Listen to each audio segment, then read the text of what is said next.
Good morning, मेरा नाम Vikram. Online study पे आप सभी का स्वागत है। ठीक है, तो आज हम 11th क्लास के लिए ट्रिग्नोमेट्री स्टार्ट कर रहे हैं। ठीक है बच्चों, तो चलिए आज ट्रिग्नोमेट्री के बारे में पढ़ते हैं और जानते हैं कि ट्रिग्नोमेट्री होता क्या है। ठीक है, तो चैप्टर का नाम लिख रहे हैं ट्रिग्नोमेट्री।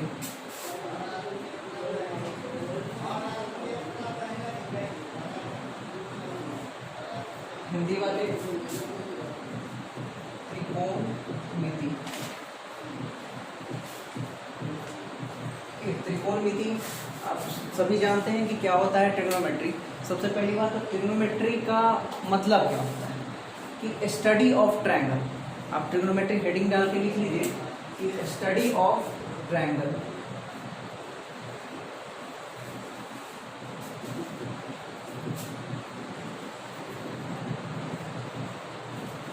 यानी कि जब हम कोई भी राइट डाउन क्वेश्चन लिख लें, ठीक है, जब क्वेश्चन बोलेंगे लिख लेना है, जो भी इंग्लिश में लिखाएंगे वो, ठीक है, क्वेश्चन तो लिख लीजिए स्टडी ऑफ ट्रायंगल। आप लोग सभी इंग्लिश में ही इस्तेमाल करना, ठीक है।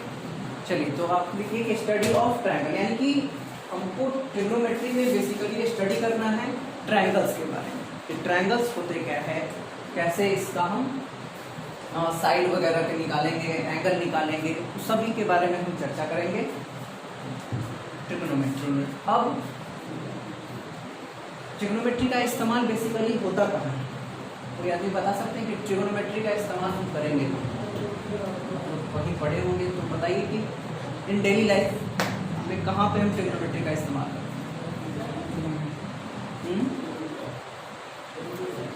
देखिए, कभी कभी जब आप इन क्रिकेट कभी कभी देखते हैं कि बैट्समैन सब ऐसे ऐसे करता है, क्रीज पे जाके आराम से ऐसे ऐसे कर रहा है बिना बॉल के, तो क्या करता है, तो एंगल मिलाता रहता है कि कैसे भी 45 के एंगल पे मारेंगे तो मैक्सिमम हाइट रेंज, जब रेंज उसका मैक्सिमम होगा, यानी कि range of light, height of flight, ये सब एंगल पे डिपेंड करता है।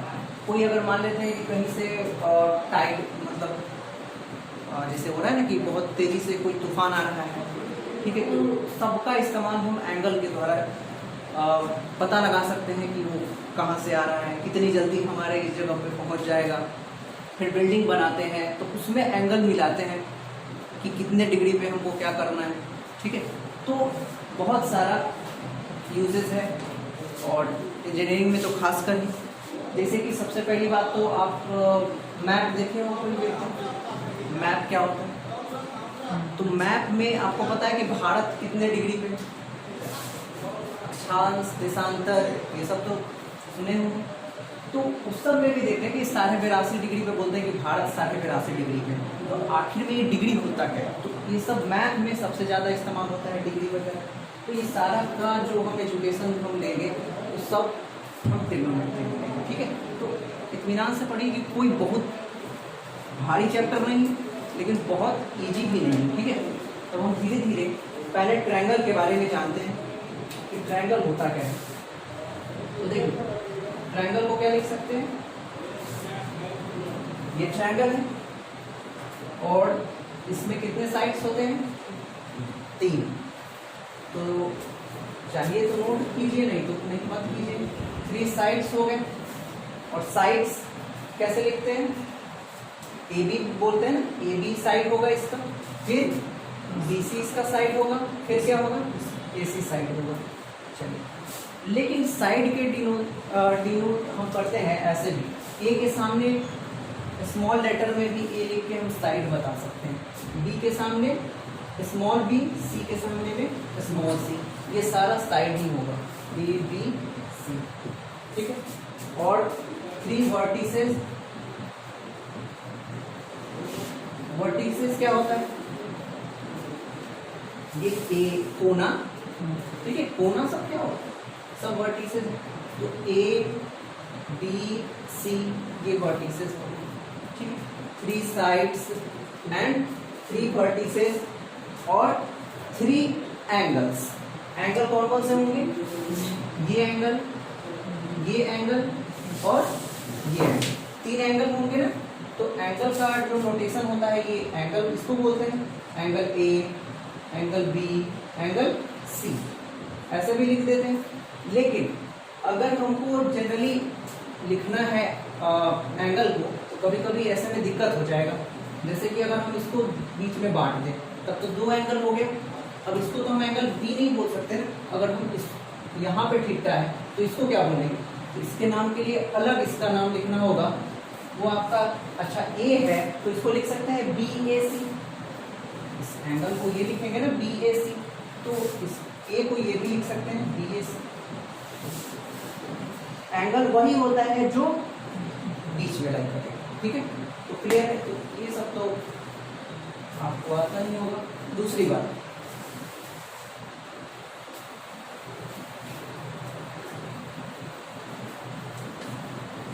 समझ में नहीं? अब ये भी आपको पता होगा कि अगर ट्रायंगल का जो ए वो साइड होता है दोनों के जोड़ से कम होता है, पता है ना। तो एंगल जो ए होगा वो लेस देन बी प्लस सी। देखते जाइए, ये इंपॉर्टेंट पॉइंट है।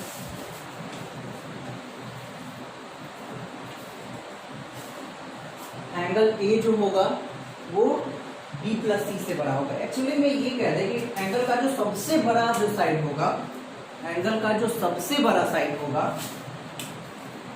आप देख लीजिए, जैसे कि हम ये ट्रायंगल बना रहे हैं,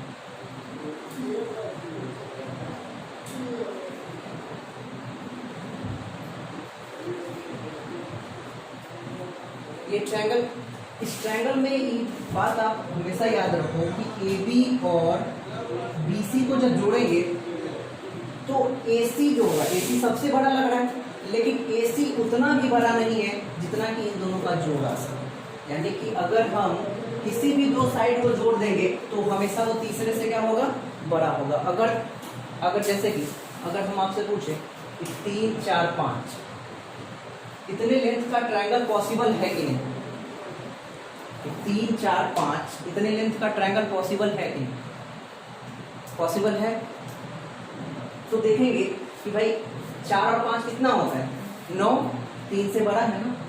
अब इसको ढक दीजिए, 3 और 5 कितना, 8, 4 से बड़ा, और ये कितना 7, ये भी 5 से बड़ा। यानी कि ये कंडीशन लाई कर रहे हैं कि बी भी जो होना चाहिए वो ए प्लस सी से बड़ा होना चाहिए, सी जो होना चाहिए वो बी प्लस सी से छोटा होना चाहिए।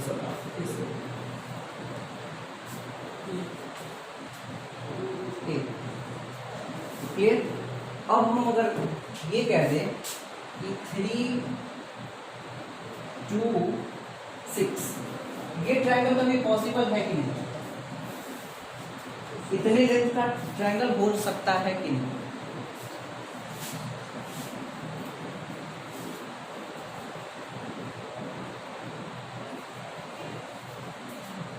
हो सकता है। अगर इन तीनों में से कोई एक कंडीशन लाइन नहीं किया तो ट्रायंगल नहीं बनेगा। भाई देख लो कि 3 + 2 कितना, क्या ये 6 से बड़ा है। तो दो भुजाओं का जो सम होना चाहिए वो हमेशा तीसरे से बड़ा होना चाहिए। अभी तो तीसरा भुजा इससे भी बड़ा हो गया, तो ऐसा कभी भी ट्रायंगल बन ही नहीं सकता। बात समझ में आ रहा है? कुछ भी थोड़ा थोड़ा धीरे धीरे अपने आप समझ में आने लगेगा। और 2-4 एग्जाम्पल दें।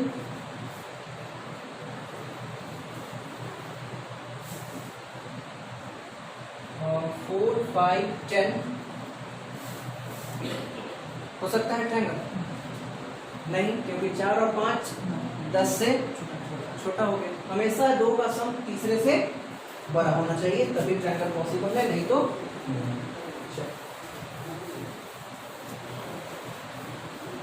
जैसे अगर इसमें सबसे ज्यादा एडवांस पूछना, अगर सबसे हार्ड क्वेश्चन अगर वो पूछेगा तो आपसे ये पूछ सकता है कि बताइए प्रूव कीजिए कि a² + b² + c² जो होगा हमेशा बड़ा होगा 2 × ab + bc + ac।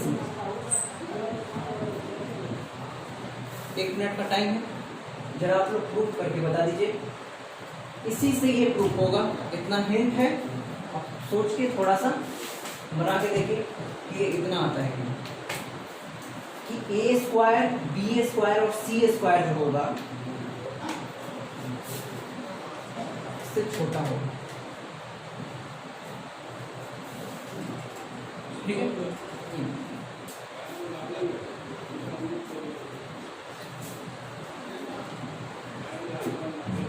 थोड़ा सा दिमाग में ज़्यादा, क्योंकि यही से हम आपके सोच को डेवलप करेंगे और इस हद तक लेके चले जाएंगे। देखिए कि आज के क्लास के बाद आपका सोच कहाँ है, ठीक, तो समझ में आ रहा है कुछ। लाना क्या है सबसे पहले, ए स्क्वायर कैसे आ सकता है कि अगर हम इस इक्वेशन में ए से मल्टीप्लाई कर दें तो ए स्क्वायर कहाँ जाएगा, आएगा। तो देखिए अगर ए से इधर भी मल्टीप्लाई कर दें और ए से तो इधरों मल्टीप्लाई करना होगा ना, ठीक। तो जब ए से इधर मल्टीप्लाई कीजिएगा तो कितना आएगा, ए स्क्वायर और इज लेस देन, इसको क्या पढ़ेंगे, इज लेस देन, और ये क्या होगा, ए बी प्लस, क्लियर। अब हमको क्या लाना है, तो क्या करेंगे, इसमें बी से मल्टीप्लाई करेंगे। जब बी से मल्टीप्लाई करेंगे तो ये कितना होगा, A B plus B C. अब क्या लाना है, तो क्या किससे मल्टीप्लाई करेंगे, तब क्या हो जाएगा यहाँ, is less than B C plus.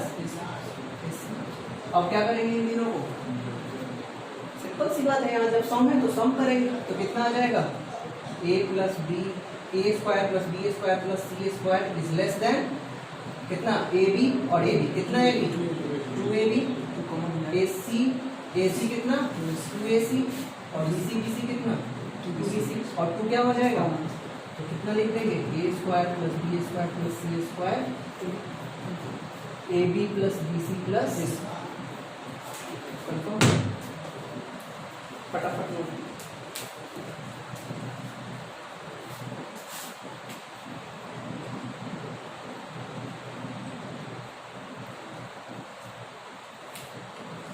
Next question पे आते हैं कि किसी भी ट्रायंगल का एंगल का सम कितना होगा। कोई बता सकते हैं कि कैसे एंगल का सम प्रूव करेंगे कि 360 होगा, एनीवन? नाइन्थ में नहीं पढ़ा है कि एंगल का त्रिभुज के तीनों कोणों का योग 180 होता है, हाँ? तो कैसे होता है,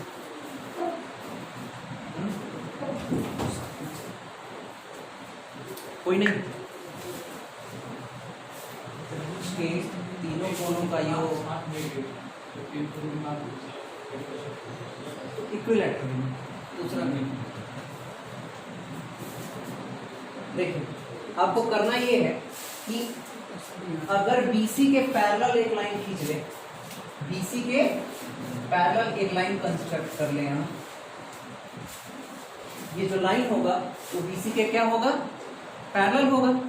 अच्छा जब ये दोनों लाइन पैरेलल है तो बताइए कि इस एंगल का नाम क्या है, A है ना। अच्छा ये एंगल क्या है, D, और ये एंगल क्या होगा,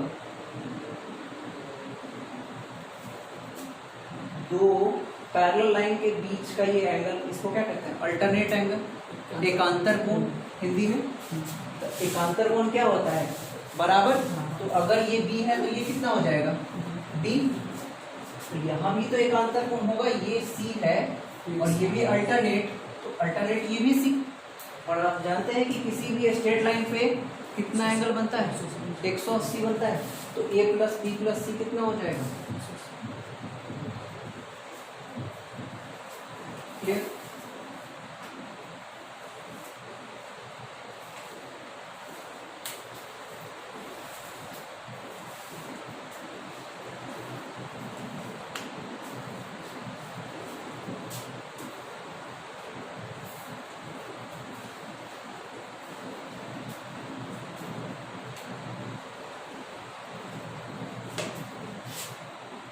अब हम फॉर्मूला इसी पे डिराइव करेंगे कि sum of all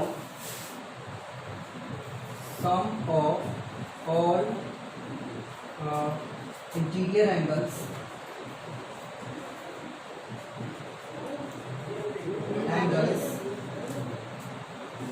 of a n-sided polygon जानते हैं एनीवन? पॉलीगन, देखो कोई भी छोटा छोटा वर्ड हो, कोई भी छोटा छोटा वर्ड उसका हिंदी फटाक से पूछ लेना, क्योंकि हिंदी मीडियम से निकल के इंग्लिश मीडियम में आना काफी टफ काम है। पॉलीगन का मतलब होता है बहुभुज। क्या होता है? बहुभुज। अरे त्रिभुज यानी कि तीन भुजा, बहुभुज मतलब बहुत भुजा। और हम रेगुलर पॉलीगन की बात नहीं कर रहे हैं, एक वर्ड होता है रेगुलर पॉलीगन,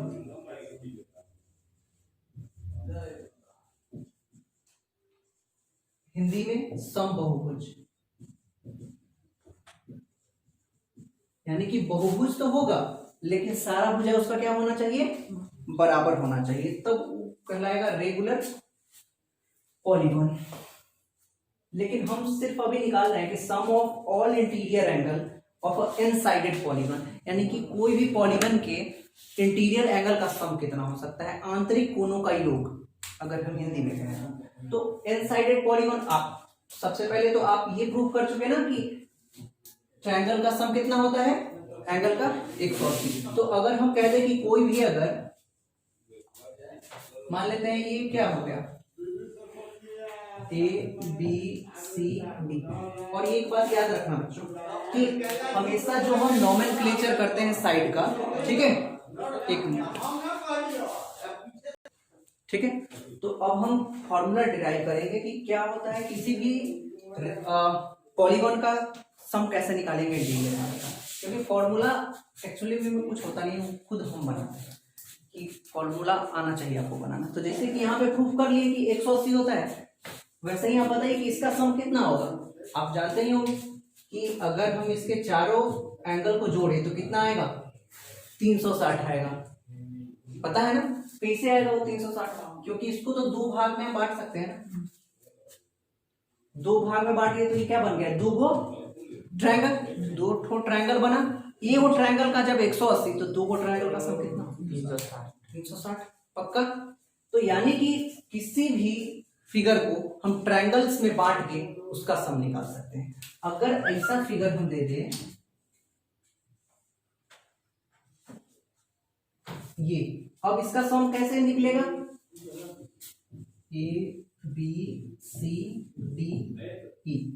और देखो कभी भी जो नोमेनक्लेचर हम करते हैं वो कैसे करते हैं, एंटी क्लॉकवाइज ज्यादातर। ऐसा कोई जरूरी नहीं है कि हमेशा एंटी क्लॉकवाइज होगा, लेकिन जनरली जो भी लोग करते हैं वो एंटी क्लॉकवाइज, क्योंकि एक रेगुलर कोई नियम होना चाहिए कि ऐसे ही लिखना है तो ज्यादा बेटर है। कभी कभी नहीं भी हो सकता है, बट आपको लिखना है एंटी क्लॉकवाइज, क्लॉक जैसे चले उसके उल्टा, ठीक है, एंटी क्लॉकवाइज। तो ABCD हो गया E। अब इसके सम, इसके एंगल का सम चाहिए, कैसे हो,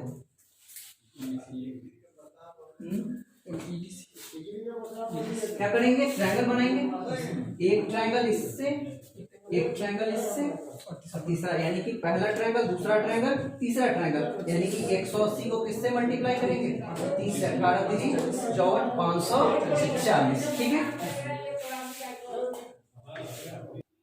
ठीक है। तो अब एन साइडेड पॉलीगन है तो सबसे सिंपल सी बात है, एक चीज गौर करो कि अगर 4 को साइड था तो 180 से कितना से मल्टीप्लाई किए, 2 से, ठीक है। जैसे कि 2 ट्रायंगल बना तो 2 से मल्टीप्लाई, 3 ट्रायंगल बना तो 3 से। तो हम ये क्यों नहीं पता लगा सकते हैं कि कितना ट्रायंगल बन जाए, तो साइड अगर 4 तो 2 ट्रायंगल बन रहा है, साइड अगर 5 तो कितना, हमेशा 2 कम बन रहा है, जितना साइड है उससे 2 को कम क्या बन रहा है, ट्रायंगल बन रहा है। तो यानी कि अगर हम यहां से फॉर्मूला निकाल लें कि n-2 इंटू 180,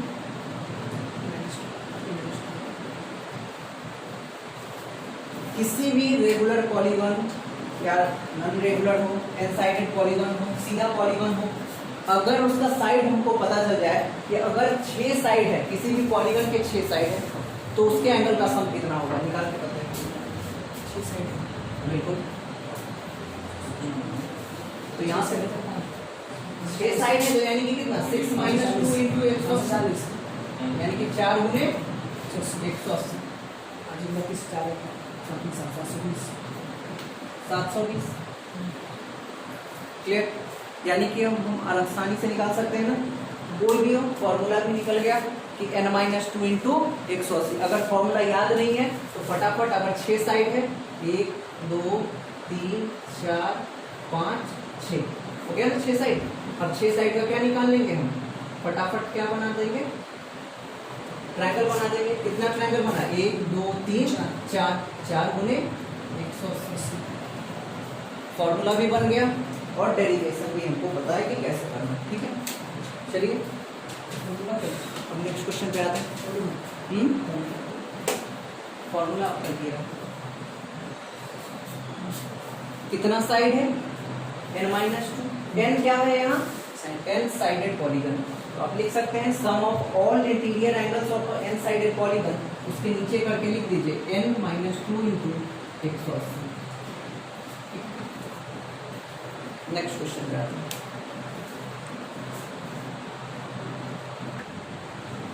चलिए एक बात और आप गौर कर लीजिएगा,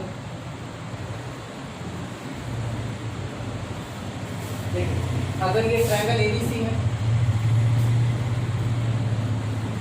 अगर मान लेते हैं ये एंगल बड़ा है, ठीक है, एंगल बी जो होगा वो बड़ा है अगर सी से, जिधर मुंह खुला रहता है उधर बड़ा और जिधर मुंह बंद है उधर छोटा। तो अगर एंगल सी छोटा है और एंगल बी बड़ा है, तो याद रखो बी से बड़ा वाला जो साइड होगा, ठीक है, और ये जो सी साइड होगा इसके सामने वाला, तो बी बड़ा होगा सी से। अगर एंगल बड़ा है तो साइड भी बड़ा होगा उसके सामने वाला, या फिर एंगल अगर साइड बड़ा है तो उसके सामने वाला एंगल भी बड़ा ही होगा। ये बात याद रखना, ये डायरेक्ट वे में भी पूछ सकता है। ठीक है, अब लगभग आप ट्रिगोनोमेट्री समझ चुके हैं। अब हम थोड़ा सा राइट एंगल पे फोकस करेंगे कि राइट एंगल ट्रायंगल होता क्या है। तो राइट एंगल ट्रायंगल क्या होता है,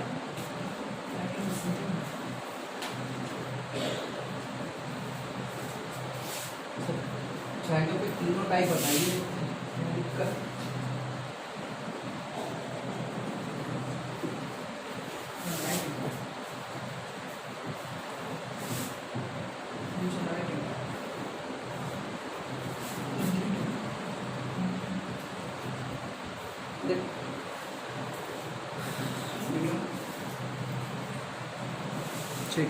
देखो सबसे पहली बात कि अगर ये तीनों angle A B and angle C, अगर ये तीनों एक्यूट एंगल है,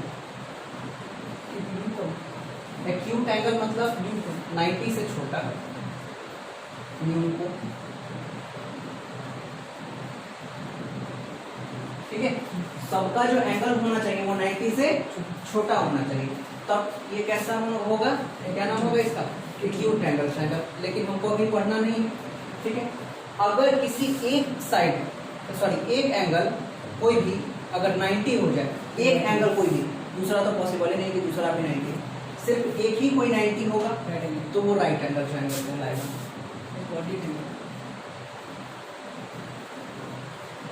और ये अगर कोई एक एंगल 90 से बड़ा हो जाए तो वो कहलाता है ऑब्ट्यूज एंगल ट्रायंगल। ऑब्ट्यूज का मतलब अधिक कोण त्रिभुज हिंदी में।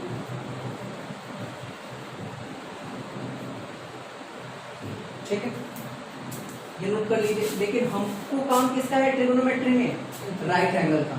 राइट एंगल पे ही सारा ट्रिगोनोमेट्री आपका सॉल्व हो जाएगा। अब हम इसका प्रॉपर्टी कुछ पढ़ लेते हैं कि राइट एंगल ट्रायंगल का क्या प्रॉपर्टी होता है। तो अगर हम राइट एंगल ट्रायंगल की बात कर ले तो इसमें एक परपेंडिकुलर होगा, एक बेस होगा और एक हाइपोटेनस होगा। क्या होगा, एक परपेंडिकुलर बेस होगा परपेंडिकुलर हाइपोटेनियस और फिर एक बेस। ठीक है, इसको हिंदी में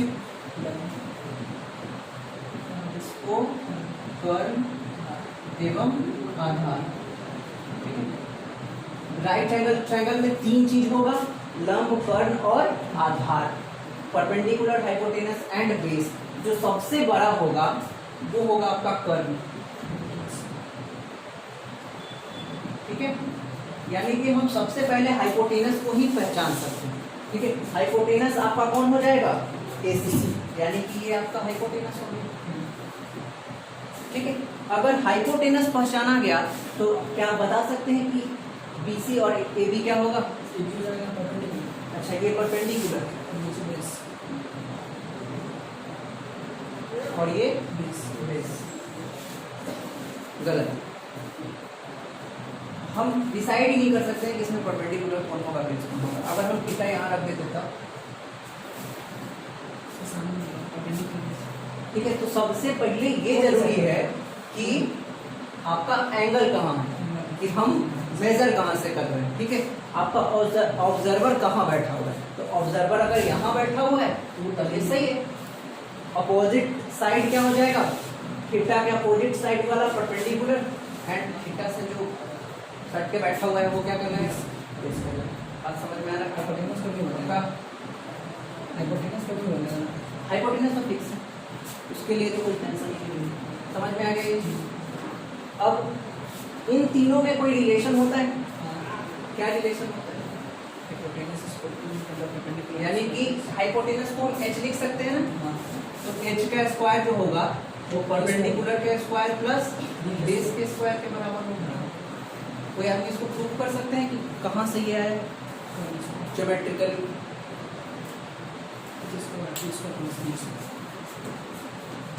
लिख रहे हो? टाइम दे देंगे, बोल देना टाइम लिखना है।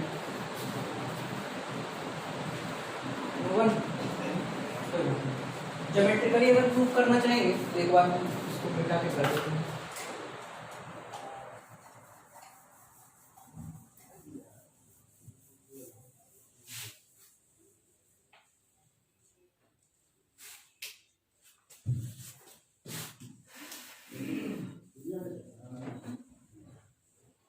ये आपका अगर स्क्वायर है, ठीक है,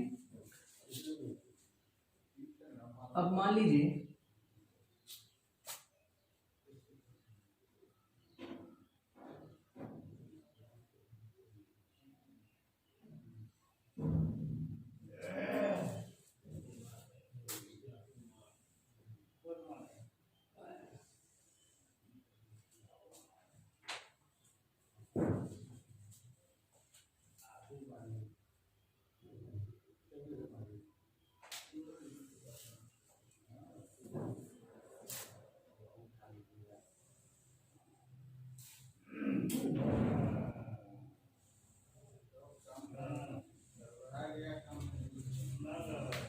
ये चीज आपको दिख रहा होगा। ये बाहर वाला अगर मान लेते हैं एबीसीडी क्या है? स्क्वायर। एबीसीडी क्या है? स्क्वायर। अब देखिए स्क्वायर है तो चारों साइड बराबर होगा। अगर मान लेते हैं कि ये ए हो गया तो ये कितना हो जाएगा? बी। तो सारा जो बड़ा वाला साइड होगा वो क्या होगा? ए, और छोटा वाला बी। ये बड़ा वाला ए और ये छोटा वाला बी। ये बी और ये बी होगा, पक्का? अब देखिए, और मान लेते हैं कि इसका जो साइड है वो सी मान लेते हैं। ये कुछ लेंथ होगा ना इसका, सी बराबर है। ठीक है, क्योंकि ये सब तो बराबर, ये भी छोटा सा स्क्वायर नहीं। ठीक है, कितना बात समझ में आ रही है? ये बड़ा वाला स्क्वायर, ये छोटा वाला स्क्वायर अंदर हम काट दिए। ठीक है, और ए बी में हम क्या कर दिए हैं? बांट दिए। और किसी भी ट्रायंगल का जो एरिया होता है वो क्या होगा? Area of triangle.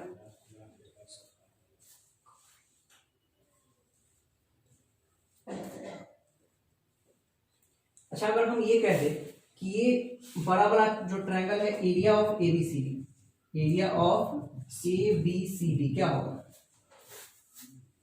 Area of ABCD क्या हो सकता है? एबीसीडी का लेंथ कितना होगा? अच्छा, अगर एबी का लेंथ पूछे तो हम ए से बी तक का लेंथ कितना हो जाएगा? A plus B. लेंथ कितना होगा? ए प्लस बी। और जितना लेंथ होता है उसका होल स्क्वायर ही क्या होता है? एरिया। साइड का अगर स्क्वायर निकाल दे तो क्या कहलाता है? एरिया। क्लियर? तो ये पूरा का एरिया आ गया। अब हम छोटा छोटा एरिया निकालते हैं कि क्या होता है। तो देखो ये क्या कहलाएगा? Half into base into height area होता है राइट एंगल में, half into base into height. तो यहां से हम क्या निकालेंगे? Half into base into height क्या हो जाएगा? ए इंटू बी होगा। ये क्या कहलाएगा? हाफ इंटू ए इंटू बी। ये क्या कहलाएगा? हाफ इंटू ए इंटू बी। ये सब तो वही आ गया, सबका एरिया।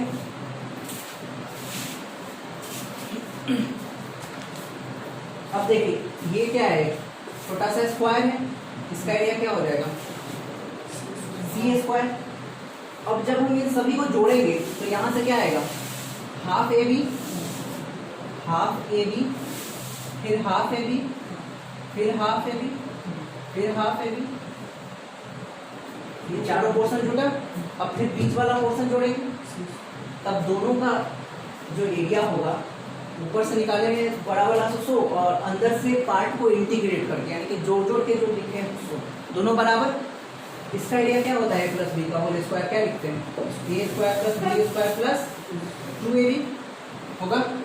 और ये हाफ, हाफ का मतलब क्या होता है हिंदी में? आधा। आधा और आधा कितना? 1। और फिर आधा आधा कितना? 1। और एक एक मिलकर कितना हो जाएगा? 2। तो यहाँ क्या बनेगा? 2ab plus C square. 2ab क्या हो जाएगा?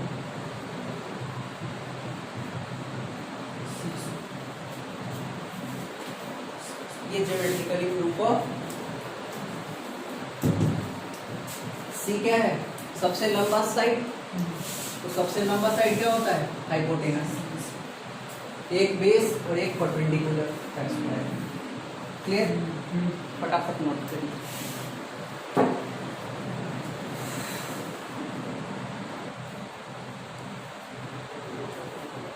Fundamental T ratio. T ratio का मतलब ट्रिग्नोमेट्रिक रेशियो। ठीक है?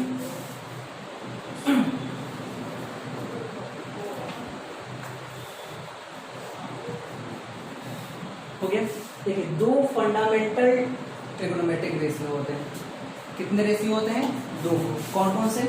सिर्फ साइन एंड दूसरा कॉस। यही 2 ऐसे ट्रिग्नोमेट्रिक रेशियो है जो कि फंडामेंटल। बाद बाकी जो और 4 है ना, अदर 4 लिख लीजिएगा। अदर 4 या फिर 4 अदर आर डिराइव्ड। अब हम आपको बता दें कि फंडामेंटल और डिराइव्ड का मतलब क्या होता है। ठीक है? फंडामेंटल मतलब ये मूल है। ठीक है? फंडामेंटल राइट्स मतलब होता है मौलिक अधिकार। तो जैसे कि ये सिर्फ आपको इसका कोई प्रूफ नहीं है, ठीक है, मेरे पास, ठीक है, और बात आगे का पता है, इसका कोई प्रूफ नहीं है, ये आपको पढ़ना ही पढ़ना है, ये जान लीजिए कि ऐसा होता है। ठीक है?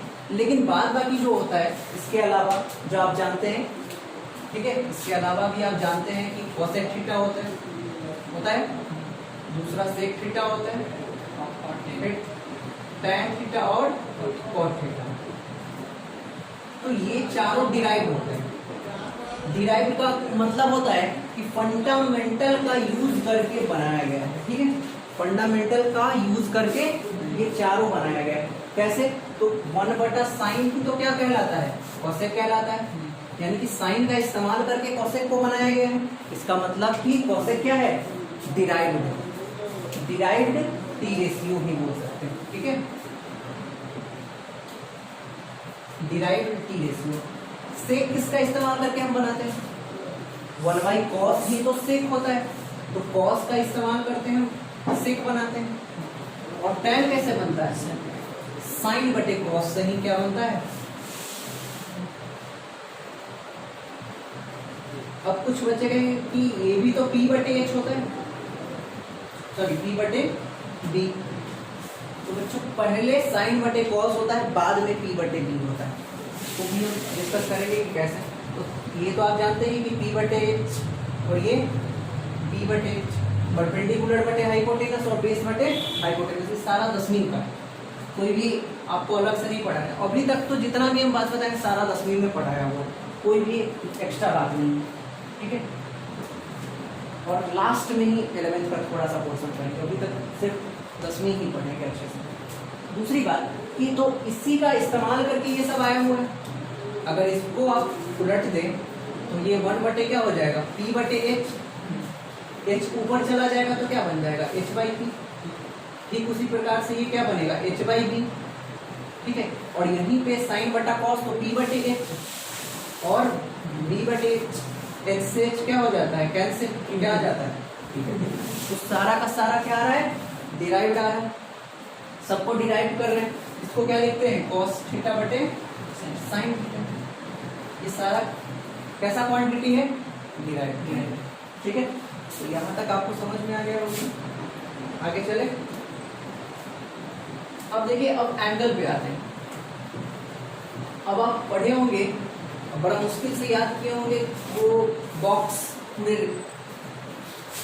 साइन 30 डिग्री, साइन 0 डिग्री याद किया ना, साइन 30 डिग्री, साइन 45, फिर साइन 60 एंड साइन 90। ये सारा का सारा आप वैल्यू सीखे होंगे कि कितना होता है। इसका प्रूफ भी पता है कि साइन 0 कितना होता है? साइन 0 0, साइन 30 1/2, 1/√2, √3/2 और साइन 90 1। तो सबसे पहले ये इसका प्रूफ क्या है? तो इसका एक ट्रिक है छोटा सा, फिर हम प्रूफ पे आएंगे। सबसे पहले तो 0 से स्टार्ट करते हैं। इसको अगर लाना है तो 0 1 2 3 4 और 4 तक गए हैं तो 4 से डिवाइड कर देंगे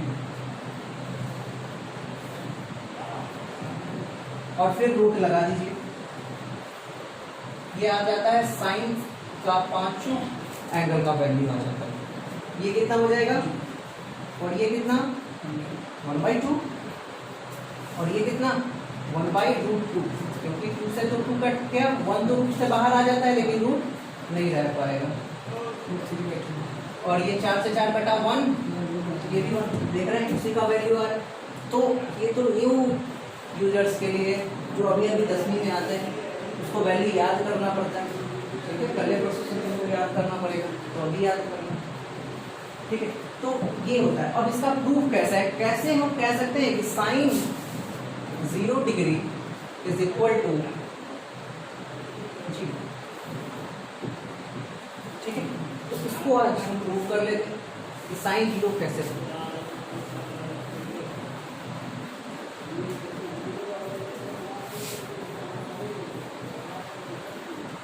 अब देखिए, साइन 0 डिग्री, 0 डिग्री का मतलब क्या हो? एंगल क्या होना चाहिए? 0 होना चाहिए। चलिए तो एक ट्रायंगल बनाते हैं। ये एंगल है आपका थीटा, ठीक है, क्लियर। अगर ये एंगल थीटा है तो एक बात बताइए, इसको क्या करना है? थीटा का वैल्यू आपको क्या करना है? 0 डिग्री लाना है। यानी कि अच्छा पहले तो एंगल पढ़ते हैं कि एंगल आखिर होता क्या है। एक छोटा सा डाउट यहीं पे क्लियर हो। सबसे पहली बात मान लेते हैं कि ये एंगल होता क्या है। हाँ, कैसे कैसे पता चलेगा ये कौन सा एंगल? एंगल कैसे मापेंगे? How to? 1 degree, 2 degree, 3 degree या 90 डिग्री होता है। जैसे कि सिंपल सी बात है कि अगर हम यहाँ पे हैं, ठीक है, तो ये हमारा बेसिक पॉइंट है। अगर बेसिक पॉइंट से हम थोड़ा सा भी रोटेट कर रहे हैं ऐसे, अभी हम यहाँ थे अब इधर देख रहे हैं, तो इतना का एंगल हमारे बीच में आ रहा है। तो ये जो हम एंगल ऑफ रोटेशन यानी कि एंगल अगर कहते तो एंगल का जो डेफिनेशन होगा, degree of rotation, degree of rotation लिख लीजिए। कोई चीज कितना मूव कर रहा है वही उसका एंगल होता है। डिग्री ऑफ रोटेशन, ये वो वाला डिग्री नहीं है कि 1 डिग्री 2 डिग्री, ये डिग्री अलग है, ठीक है, ये इंग्लिश का डिग्री।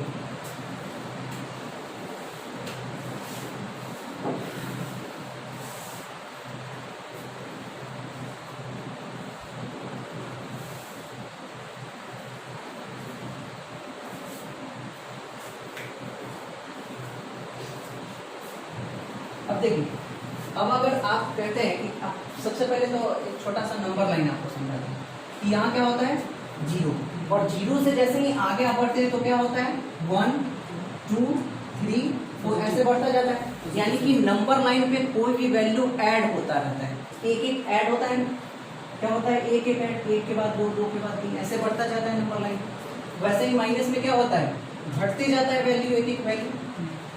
सेम चीज डिग्री में भी होता है। अगर डिग्री की बात कर ले तो यहाँ पे मान लेते हैं 1 डिग्री होगा, 2 डिग्री होगा, 3 डिग्री होगा, 4 डिग्री होगा, 5 डिग्री होगा, ये बढ़ता चला जाएगा और यहाँ पे जाके कितना डिग्री हो जाएगा 90 डिग्री हो जाएगा। अगर हम आपको कहेंगे कि किसी भी लाइन पे, ठीक है, किसी भी लाइन पे आपको इस पॉइंट से पहुंचना है और सबसे कम डिस्टेंस हो तो आप कैसे पहुंचोगे? ऐसे? हाँ नहीं, ऐसे भी कम। और सबसे कम कौन सा होगा? जो इसका परपेंडिकुलर डिस्टेंस होगा। बात समझ में आएगा? जो परपेंडिकुलर 90 डिग्री पे जो हम मूव करेंगे वही सबसे कम डिस्टेंस होगा। तो आप 1 डिग्री का भी आप डेफिनेशन लिख सकते हैं। 1 डिग्री का डेफिनेशन आप लिख लो। 1 डिग्री एंगल बिटवीन, देखिएगा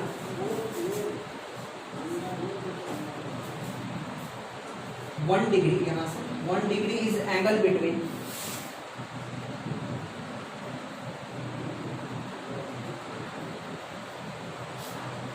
1 degree is angle between perpendicular line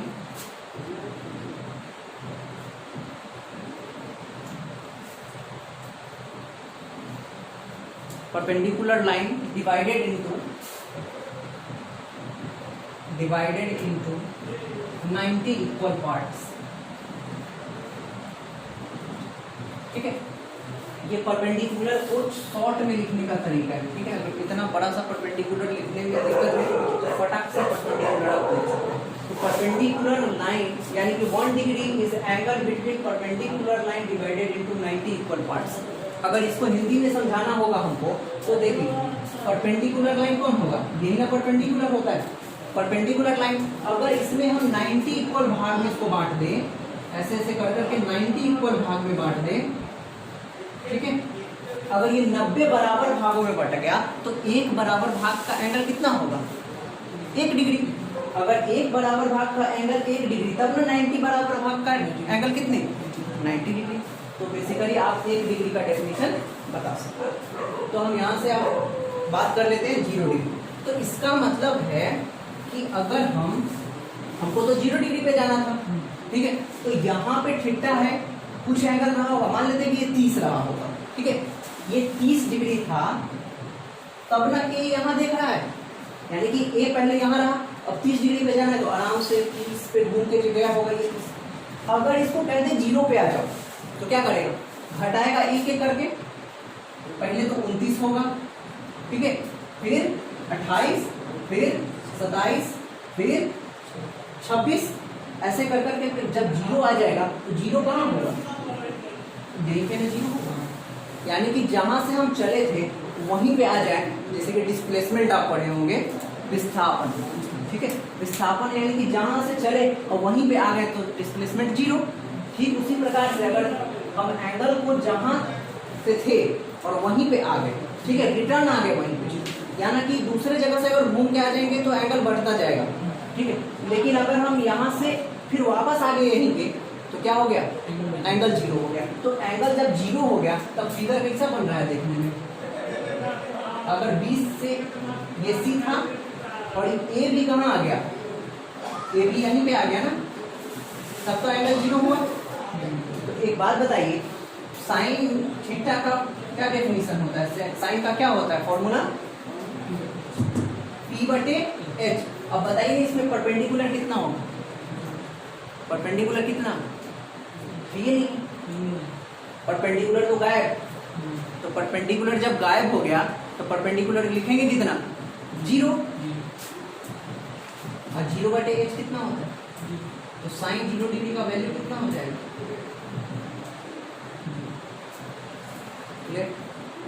अगर साइन 90 की बात कर लें, ठीक है, किसकी बात कर ले? साइन 90 की बात कर ले। अब देखिए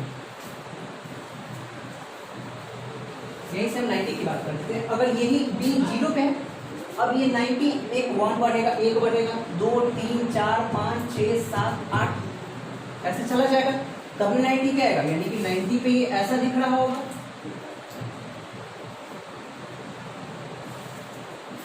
ऐसा ही दिख रहा होगा ना, CBA।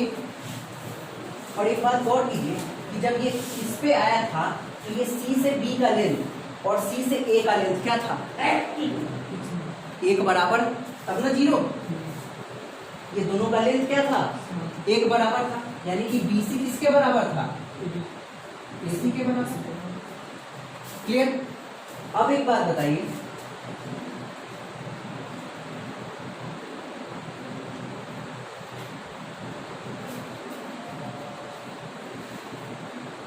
तो अब यहां से हम साइन कितना लिखेंगे?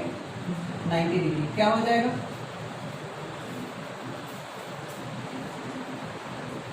यहाँ साइन 90 कितना होगा?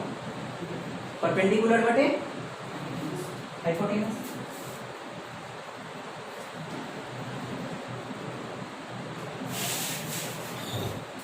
परपेंडिकुलर बटे हाइपोटेनस। 90 है कहाँ? तो परपेंडिकुलर और हाइपोटेनस होगा कौन? सबसे पहले तो ये बता दीजिए। परपेंडिकुलर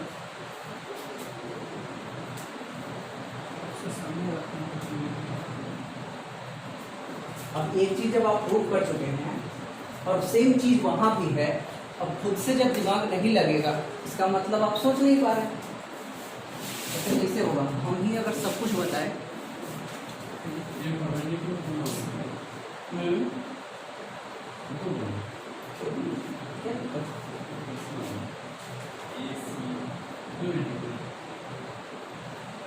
हाँ, 1 कैसे आएगा?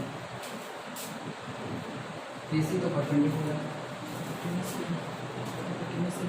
AB नहीं ना, कैसे? तो 1 लाना।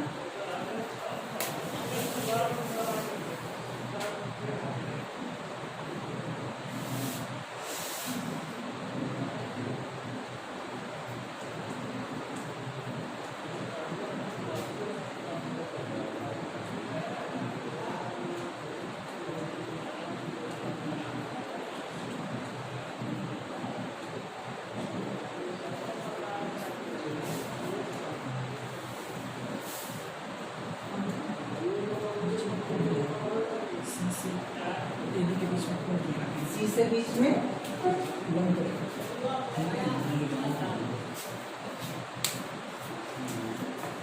ये रहा होमवर्क, कर लीजिए आप होमवर्क। अब सोचिए बढ़िया से, मन लगा के सोचिए कि आखिर हुआ क्या। एकदम बेसिक चीज है, एकदम छोटा सा, एक छोटा सा अगर फैक्ट अगर याद है तो बेसिकली हो जाएगा। सबसे पहले और हिंट दे देते हैं। हिंट है कि आपको याद रखना है कि हम क्या बताएं कि परपेंडिकुलर कौन होगा, बेस कौन होगा और हाइपोटेनस क्या होगा। उसी पे दिमाग लगा के आराम से सोचिए, आराम से आंसर आएगा। हम जरा 30 डिग्री की बात कर लेते हैं कि साइन 30 कितना होगा।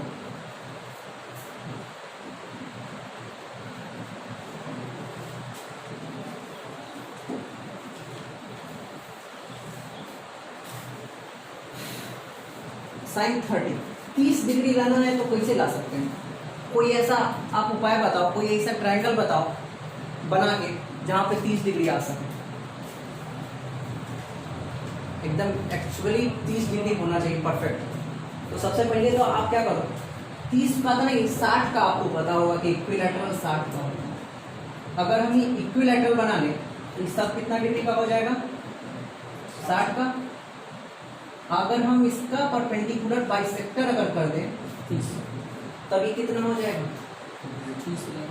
30 डिग्री का एंगल बन गया और ट्रायंगल भी बन गया एडीसी। हाँ, अगर मान लेते हैं कि इसका लेंथ ए है तो इसका भी लेंथ कितना होगा ए, और इस पूरे का भी लेंथ कितना होगा ए, लेकिन इसका लेंथ कितना होगा a/2 एंड, क्योंकि परपेंडिकुलर बाइसेक्टर मतलब ये कि इन दोनों को बराबर भाग में बांटे। अगर हम ये a/2 तो AD कितना हो जाएगा निकाल सकते हैं, कैसे, ये तो परपेंडिकुलर वाला नियम पे, ठीक है। तो यानी कि ए स्क्वायर में से इसको घटाना होगा, तो AD बराबर क्या हो जाएगा, AD बराबर होगा रूट अंडर ए स्क्वायर माइनस ए बटे ए स्क्वायर, ठीक है। इसका स्क्वायर करके घटाएंगे तो कितना आ जाएगा आंसर आपको, जब आप एलसीएम लीजिएगा तो 4a² माइनस ए स्क्वायर यानी कि √3a/2 आ गया। एडी पक्का ना? अच्छा, ये 30 डिग्री है तो साइन 30 क्या कहता है, साइन 30 परपेंडिकुलर बटे हाइपोटेनस।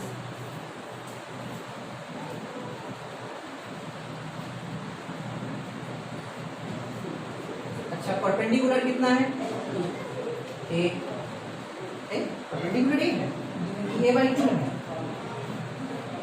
ठीक। हाइपोटेनस कितना, ए से ए कितना क्या हो जाएगा, साइन 30 का वैल्यू कितना, क्लियर।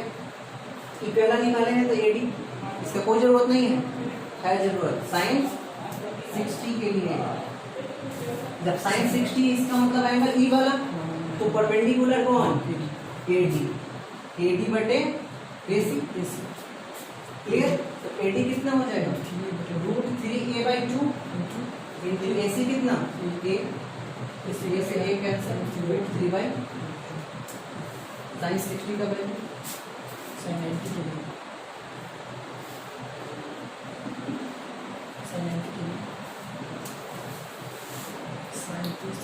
साइन 90, सोचिए, अभी भी निकाल सकते हैं सोच के।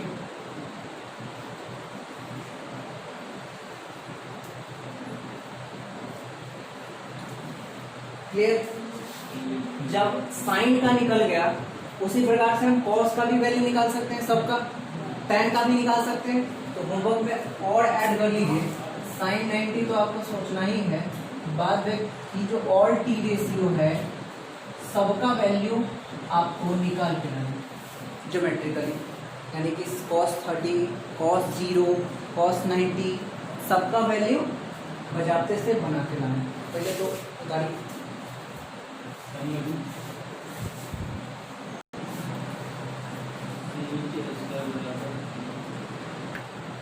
फटाफट लिख लीजिए। ट्रिग्नोमेट्रिक आइडेंटिटी क्या होता है, अगर मान लेते हैं कि ट्रिग्नोमेट्रिक आइडेंटिटी पर अगर आपका पकड़ बहुत अच्छा है ना, तो डायरेक्ट वे में आप जो पॉलिटेक्निक वगैरह का जो क्वेश्चन आता है बिना टाइम गंवाए फट से आप बना सकते हैं। तो ट्रिग्नोमेट्रिक आइडेंटिटी में लिख लीजिएगा। सबसे पहले तो आपको याद ही होगा कि sine square theta plus cos square theta कितना होता है, 1। Sec square theta minus tan square theta equal to 1। Cosec square theta minus cot square theta equal to 1। Clear. ये तीनों फॉर्मूला आपको याद होना चाहिए, और इतना बेहतर याद होना चाहिए कि पता चलेगा। अभी जो भी आइडेंटिटी का प्रॉब्लम देखेंगे, 10-20 आइडेंटिटी का प्रॉब्लम देखेंगे।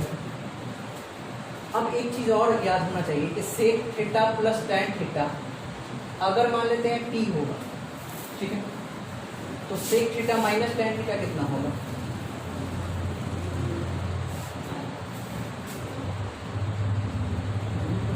हाँ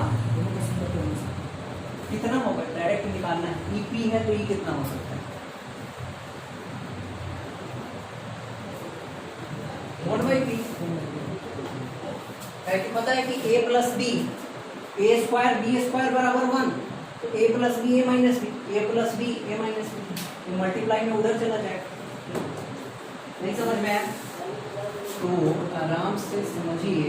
tan स्क्वायर थीटा बराबर अगर 3 तो sec theta plus tan theta, sec theta minus tan theta equal to p।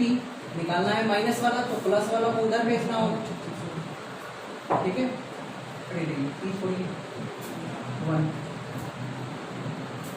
Equal to कितना 1 बाई ये, और इसका वैल्यू कितना है, क्लियर।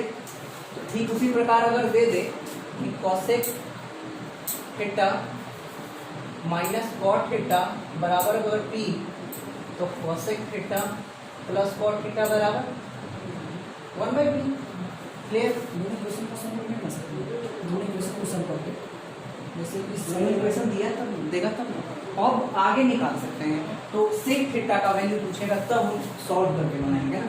सेक थीटा अगर यहाँ से पूछा तो सेक थीटा कितना हो जाएगा, p प्लस 1 बाई p, कहाँ यही होगा। अगर tan थीटा पूछेगा तो tan थीटा कितना होगा, half of p minus 1 by 2, clear. Sec और tan को डिवाइड कर दो तो क्या आ जाता है, साइन या कॉस, हाँ साइन आता है। जब इन दोनों को डिवाइड कीजिएगा तो किसका वैल्यू आ जाएगा, साइन थीटा। तो साइन थीटा का भी वैल्यू आप निकाल सकते हैं। क्या होगा साइन थीटा का वैल्यू, p स्क्वायर प्लस 1 बटे p स्क्वायर माइनस 1। फटाफट लिखते जाइए, सारा फॉर्मूला आपको कहीं ना कहीं आएगा ही एग्जामिनेशन में, चाहे वो BHU का एग्जामिनेशन हो या फिर कोई।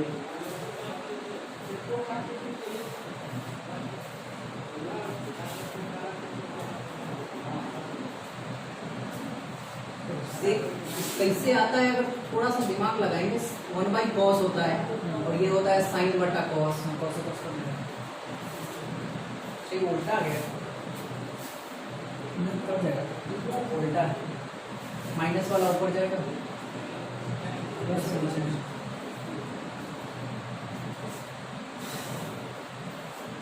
यानी कॉस से कॉस कटेगा ना, एंड नीचे साइन आ रहा है, इसको पलट के भी डिवाइड कर सकते हो।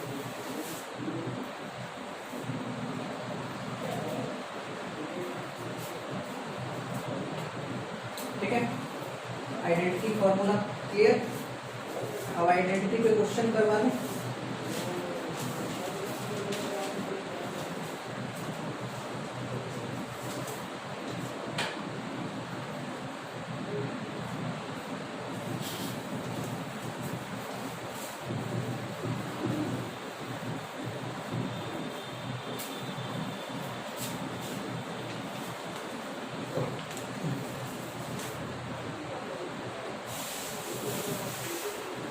Which of the following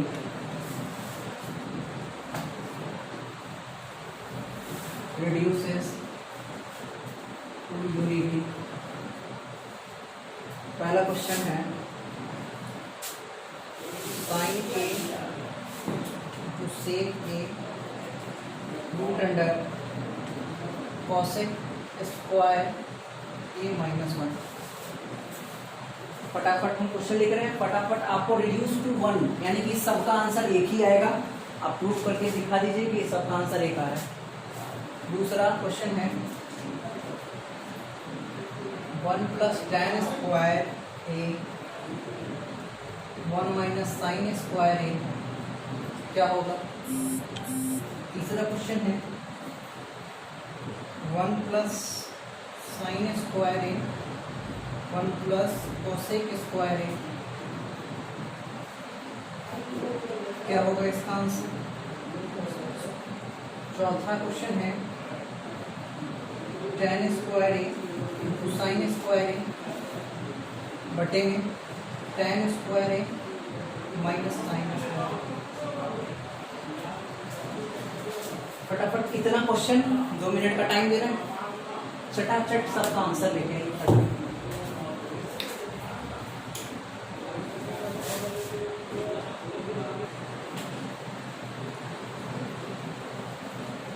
बिना पेन चलाए भी बन सकता है। पेन का इस्तेमाल भी करना है। डायरेक्ट बना के देखिए कितने लोग ऑन फेस सॉल्व कर देते हैं।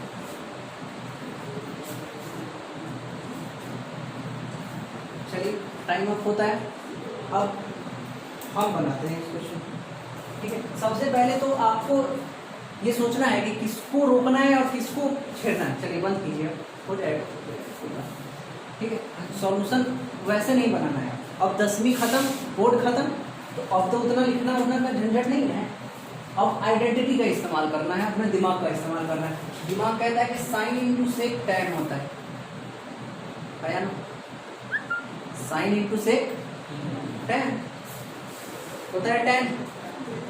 कोसेक स्क्वायर -1 कॉट स्क्वायर होता है। रूट घटेगा तो कितना बचेगा?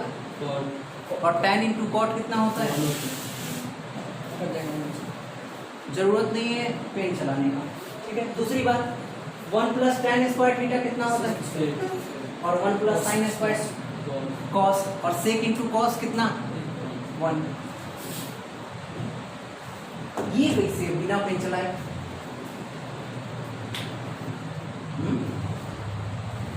सिंपल सी बात है। जब भी हम बटापर का जोड़ सॉल्व करते हैं तो हम यही ध्यान रखते हैं कि अगर सबसे आसान बटापर का जोड़ कौन हो सकता है? इसका बेस डिनोमिनेटर इसका सेम हो, एलसीएम लेने में कोई झंझट नहीं। तो क्या इसका डिनोमिनेटर सेम कर सकते हैं? बिल्कुल सेम कर सकते हैं। साइन स्क्वायर से मल्टीप्लाई कर दो दोनों तरफ। जैसे ये साइन स्क्वायर से दोनों तरफ मल्टीप्लाई होगा, गौर करो ये क्या बनेगा? साइन स्क्वायर से मल्टीप्लाई करेंगे तो साइन 1 कितना? साइन स्क्वायर है, और साइन इंटू कोसेक 1 बन क्या गया? 1 plus sine square. Base same तो नोमिनेटर भी क्या? सेम, 1 प्लस साइन स्क्वायर है। कैंसिल हो गया, कितना दे देगा?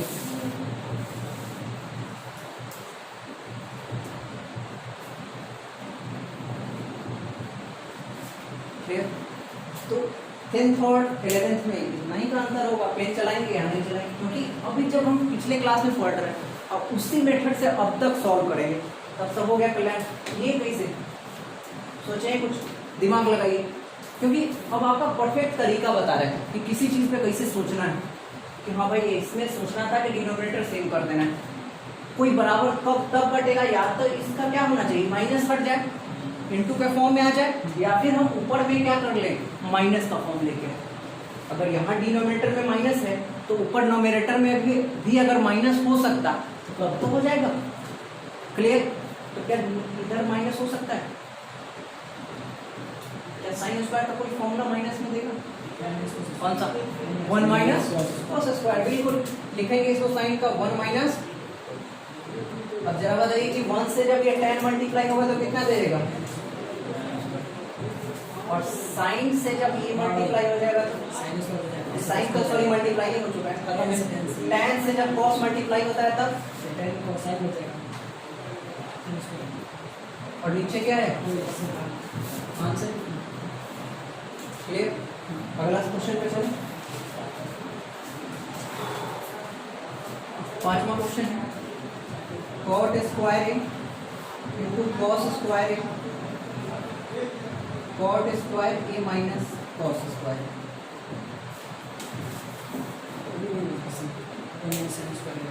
खत्म? 1 माइनस है।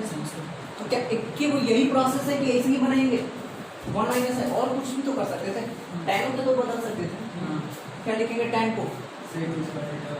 sec square theta minus 1। यहाँ से हटाएंगे tan, इस वन को इधर, tan को उधर। sec square theta minus 1, same to same process से भी। क्लियर? तो यही फर्क होता है। पॉलिटेक्निक का एग्जाम, बीएचयू के एग्जाम में आपके पास टाइम ही नहीं है, पेज चलाते रह जाइएगा, टाइम हो। क्लियर? सॉल्व हो जाएगा। चलिए नेक्स्ट क्वेश्चन पे आ जाए।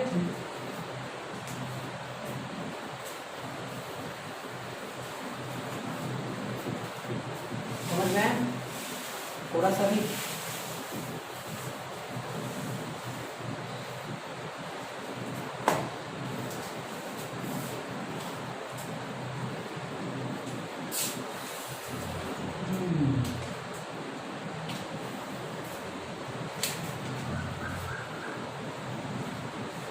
सेक theta plus cosec theta sine theta plus cos theta.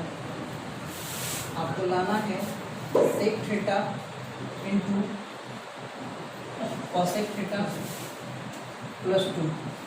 Try फटाफट, टाइम नहीं है, जल्दी जल्दी, टाइम नहीं देंगे, बस याद रखिए। Sec square theta plus tan square theta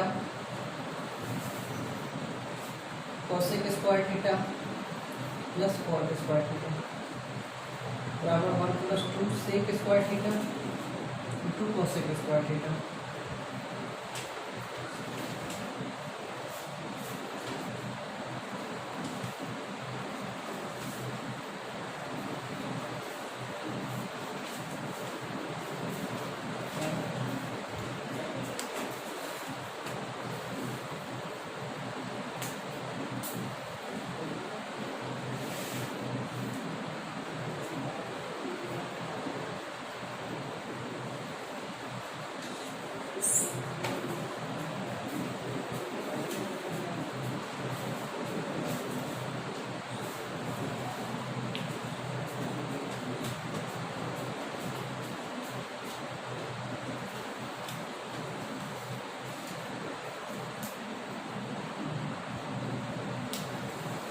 आ तो जाना। अब देखिए, सबसे बढ़िया प्रोसेस ये होता है कि सबसे पहले हमको लाना क्या है, हमको उसके विषय में गौर करना है, ना कि किसी को भी चेंज करते रहेंगे। ठीक है, कोई फायदा नहीं। सबसे पहले तो ये देखेंगे कि साइन प्लस कॉस यहाँ भी है, तो ऐसा करें कि साइन प्लस कॉस है और सेक इंटू कॉसेक में आंसर है। साइन प्लस कॉस इधर भी है, सेक कॉसेक इधर है, लेकिन आंसर किस चीज में है? सेक और कॉसेक में। और सेक और कॉसेक तभी आ सकता है जब 1 अपॉन साइन इंटू कॉस। तो 1 अपॉन में साइन कॉस तो यही देगा, यानी कि आंसर सिर्फ यही देने वाला है। तो यानी कि इसको क्या लिखेंगे? 1/साइन थीटा प्लस 1/कॉस थीटा 1/साइन theta into sine theta plus cos theta. Pen चलाने की जरूरत तो नहीं है, बट लिख देते हैं, सभी लोग नहीं लिख पाएंगे। अब देखिए, सिंपल सी बात है, यहाँ तो डिनोमिनेटर में बनिए जाएगा sine theta into cos theta. जैसे ही एलसीएम लीजिएगा, ऊपर क्या बचेगा? साइन थीटा प्लस एक ऑलरेडी बैठा हुआ है sine theta plus cos theta, यानी कि sine theta plus cos theta का whole square. Sine theta plus cos theta का होल स्क्वायर होता है साइन स्क्वायर थीटा, बिल्कुल बिल्कुल 1 plus 2 cos theta into sine theta. Direct ये भी लिख सकते थे, लेकिन कोई बात नहीं। इधर क्या बचेगा? Sine theta into cos theta, नीचे ये 1 तो और ये 2 ये कटेगा, और ये बचेगा सिर्फ क्या? Sec theta into cosec theta plus, अलग अलग कर सकते हैं ना ये वाला वैसे ही, लेकिन इसका प्रोसेस थोड़ा सा चेंज है। देखिए, सबसे पहली बात ना कि आपको लाना क्या है उसके विषय में जरूर सोचेंगे, और जिससे जो चीज आ जाए ना उसको छेड़ेंगे, ठीक है, ताकि वो गड़बड़ा भी सकता है। तो इसको भी आप आसानी से सेम प्रोसेस से कर सकते हैं, थोड़ा सा डिफिकल्ट। देखिए, अगला क्वेश्चन क्या है?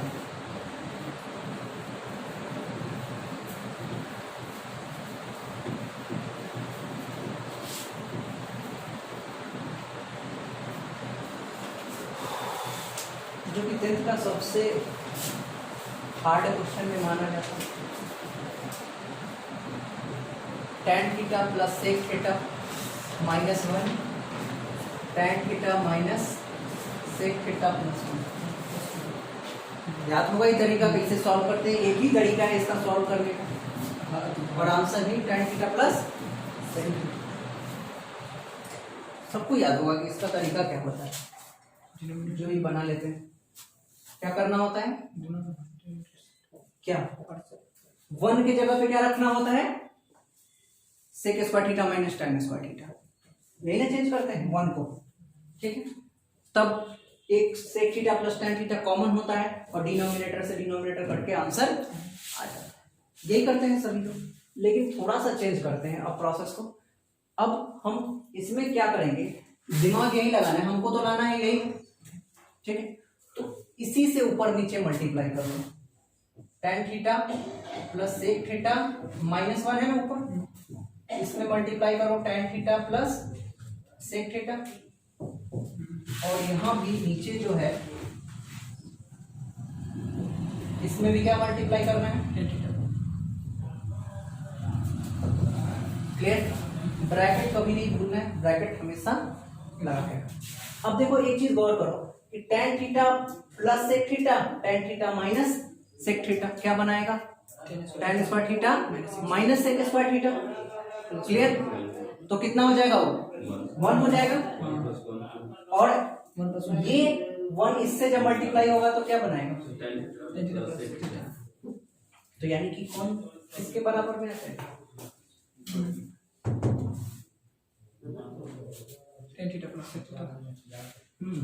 कहीं आंसर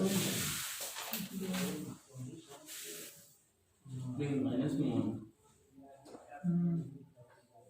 प्रॉब्लम करेगा। तो आप लोग तो फॉर्मूला भी याद करना पड़ता है ना, ये -1 होता है बच्चे, tan square theta minus sec square theta -1, sec square theta minus tan square theta 1। देखेंगे जैसे ही इसको पलटेंगे -1 तो बस हो गया, बात खत्म। जब -1 कॉमन तो गए, सॉरी ऊपर वाला, और आपका बचेगा क्या, tan थीटा प्लस। तो सेम इसी टाइप में आता है कॉट वाला में, उसमें भी क्या करेंगे, कॉट प्लस कोसेक से मल्टीप्लाई कर देंगे ऊपर नीचे। अब आते हैं दो और केस का क्वेश्चन, इसके बाद 11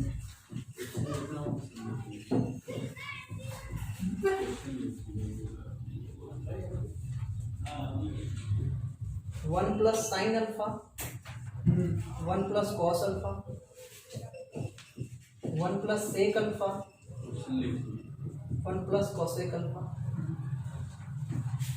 बराबर tan अल्फा। ओके, निकाल के बताइए फटाफट।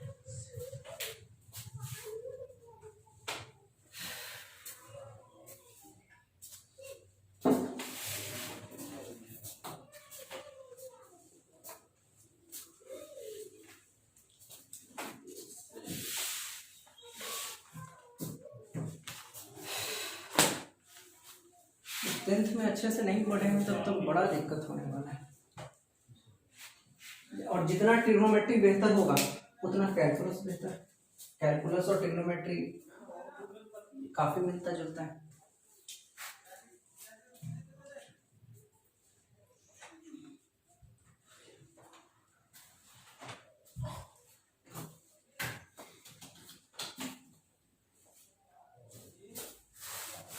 बन गया,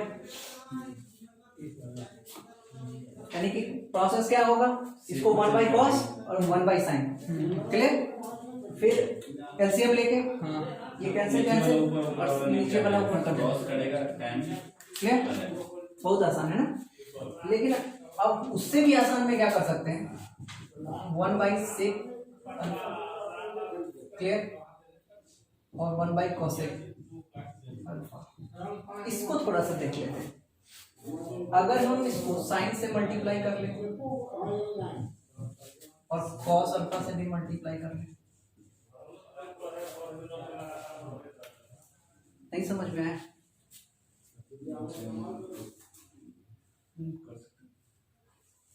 देखिए सिंपल सी बात, लाना क्या है आपको, tan, तो ये वो साइन और ये वो कॉस, यही तो tan लाना है, बात खत्म।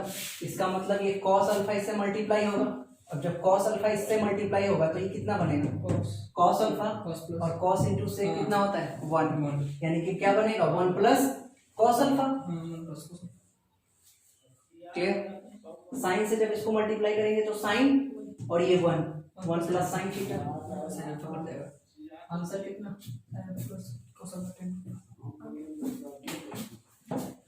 तो बेसिकली यही अंतर है 10th एंड 11th में, प्रोसेस बदलेगा और कुछ नहीं।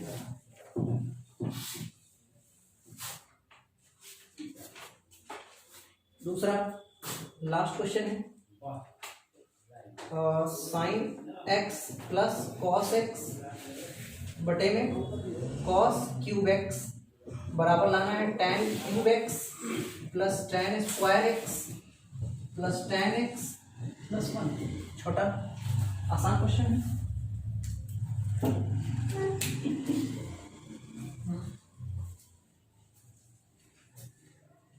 फटाफट देखिए बनाइए।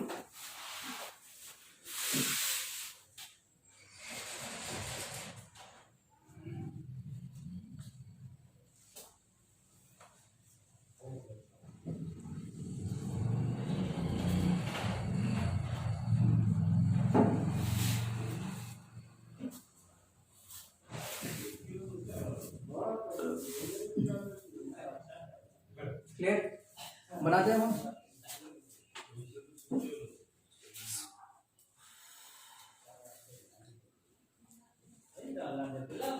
ठीक है, आइडेंटिटी तीन ही तो है, यही तो मूव कर रहा है, कहीं भी इस्तेमाल कर रहे हैं हम इसी तीन आइडेंटिटी का इस्तेमाल करके सारा बन जा रहा है। वैसे यहाँ पे देखो दिमाग लगाओ कि जब दो चीजें अलग अलग सेपरेट करते हैं हम, तो यहाँ क्या बचेगा साइन एक्स बटे कॉस क्यूब एक्स। क्लियर। और इधर क्या बचेगा कॉस एक्स बटे कॉस क्यूब एक्स। दिमाग में चलना चाहिए, एक कॉस से ये कटेगा तो 1 बटे कॉस स्क्वायर, और 1 बटे कॉस स्क्वायर क्या कहलाता है sec square. Sec square x, और सेक स्क्वायर को क्या लिख सकते हैं 1 प्लस, ये तो आ गया। इतना ही ये लेके आ रहा है। क्लियर। अगर लिखने की मन है तो लिख लीजिए सेक स्क्वायर एक्स बराबर 1 प्लस टेन स्क्वायर एक्स। ये तो आ गया। अब हमको इधर तो छेड़छाड़ नहीं करना है, इधर लाना है टेन एक्स हमको चाहिए एक तो यहाँ पता है ये एक साइन एक्स बटे ये वो कॉस, इसको दे देंगे तो ये कॉस एक्स, और यहाँ क्या बचेगा 1 प्लस कॉस स्क्वायर एक्स बचेगा। क्लियर। ये क्या बन जाएगा तो ये टेन एक्स और ये सेक स्क्वायर एक्स, और इसको क्या लिख सकते हैं 1 प्लस और इससे मल्टीप्लाई कर दो ten x plus ten cube x. ये जो बचा हुआ था आगे सारा प्रूफ। क्लियर। तो यहाँ तक आपका बेसिक ट्रिग्नोमेट्री जो था वो क्लियर हो गया। 2 4 5 और क्वेश्चन था लेकिन बहुत ज्यादा देर हो जाएगा, छोड़ते हैं। आते हैं 11th पे। ठीक है, तो 11th में बेसिकली हम अभी तक जो पढ़ रहे थे थीटा, ठीक है, तो 90 डिग्री 60 डिग्री ऐसे पढ़ रहे थे। अब 11th में 90 डिग्री 60 डिग्री का इस्तेमाल ही नहीं होगा, तब वहां क्या इस्तेमाल होगा उसी के बारे में अब हम पढ़ेंगे। तो अभी तक जो हम एंगल को माप रहे थे, एंगल को हम किस चीज से मेजर कर रहे थे, एंगल का यूनिट क्या लिख रहे थे कितना डिग्री, यही ना एंगल था डिग्री में। लेकिन अब हम किस चीज से मेजर करेंगे, एक और एंगल का जो यूनिट होता है ऐसा यूनिट वो होता है रेडियन। ये टॉपिक दीजिएगा और यहीं से आपका 11th स्टार्ट हो गया। ठीक है, अब अच्छे से पढ़िए और एक एक चीज़ों को बहुत स्लोली और बेसिक से लेके चलेंगे, आसानी से आपको समझ में आएगा। हमारा क्लास खत्म। 11th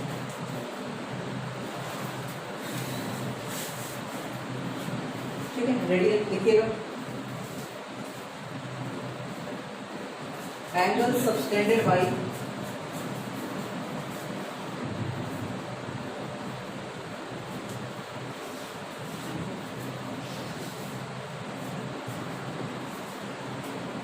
angle subtended by arc length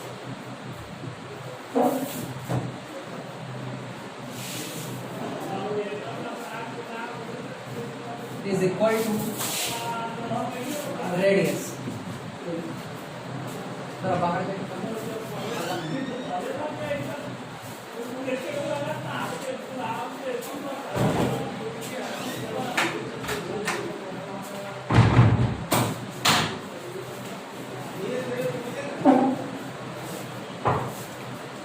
ठीक है, angle subtended by arc length is equal to radius.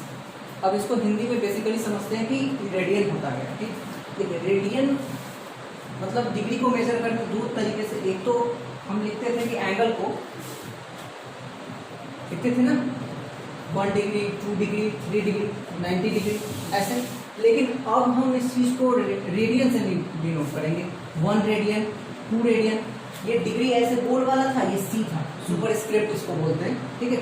जब भी किसी के ऊपर हम कोई चीज़ डिनोटेशन लगाते हैं तो उसको क्या बोलेंगे, सुपर स्क्रिप्ट, ठीक है। तो इससे हम डिनोट करते हैं। तो अब जानते हैं कि 1 डिग्री आपको पता था कि किसको कहते हैं, जब हम परपेंडिकुलर लाइन को 90 पर बराबर भागों में बांटते हैं तो 1 डिग्री बनता है प्रत्येक भाग।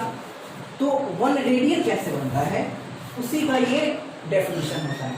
जैसे 1 रेडियन कैसे बनेगा, तो जैसे कि मान लेते हैं ये सर्कल है, ठीक है, आर्क और रेडियस कहाँ होगा, सर्कल में होगा। तो अब मान लेते हैं ये रेडियस अगर यहाँ से आर, ठीक है, ठीक, अगर आर्क लेंथ कौन होता है, यही ना, ठीक। अगर ये भी आर्क लेंथ का ले लें, ठीक है, जब यहाँ से आर्क माप ले इतना, ठीक है, वही आर यहाँ भी ले ले, ठीक है, ये वाला हो गया और इसको ऐसे मिला दीजिए, ठीक है। यहाँ जो एंगल बनता है ना वो 1 रेडियन बनता है। क्लियर बात समझ में आई? कि अगर जितना रेडियस हो आर्क लेंथ भी उतना आ जाए तो क्या बनाएगा, 1 रेडियन बना लेता है। क्लियर? कितना बनाता है, 1 रेडियन। क्लियर? बिल्कुल। तो अगर आर्क लेंथ कितना होना चाहिए, आर्क लेंथ बराबर टू रेडियस, तो बराबर कितना हो जाएगा, 1 रेडियन। क्लियर है बात समझ में? देखिए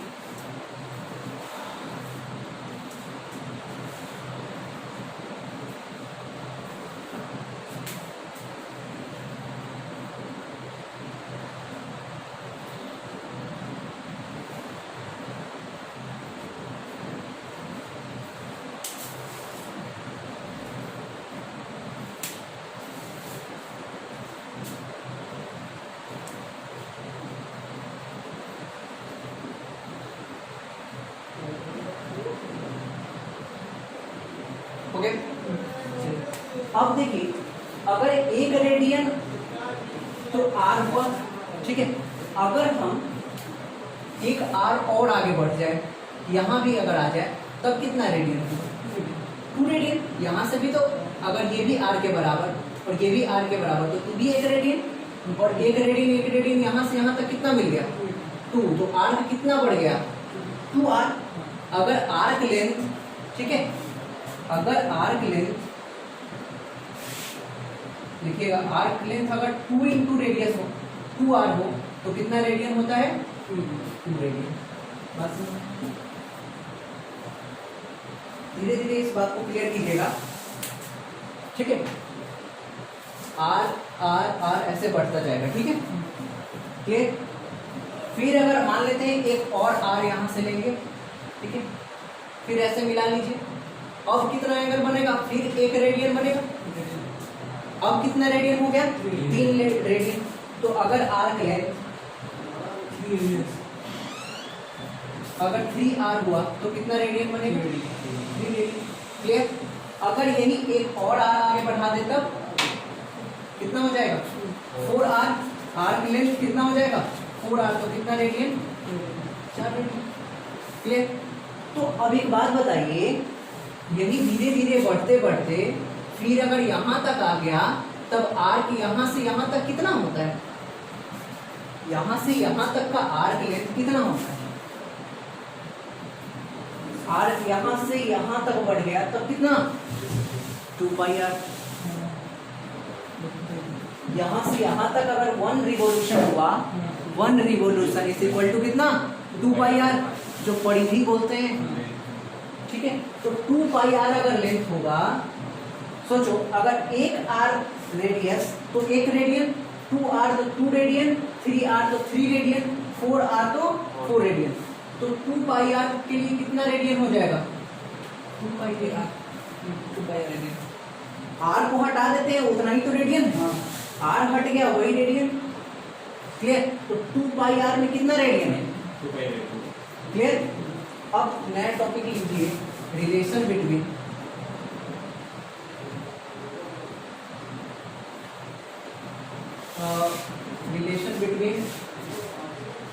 डिग्री एंड रेडियन।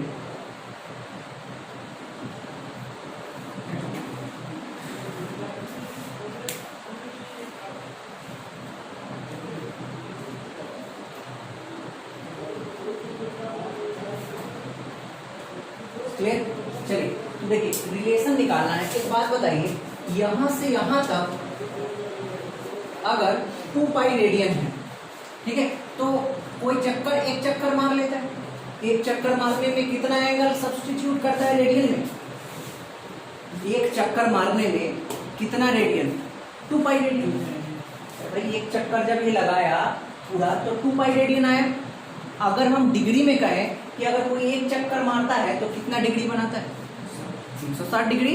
सर्कल में अगर चारों तरफ घूम गया तो 360 डिग्री। तो रेडियन में 2 पाई और डिग्री में कितना? 360। क्लियर? तो यहीं से क्या आता है पाई का वैल्यू?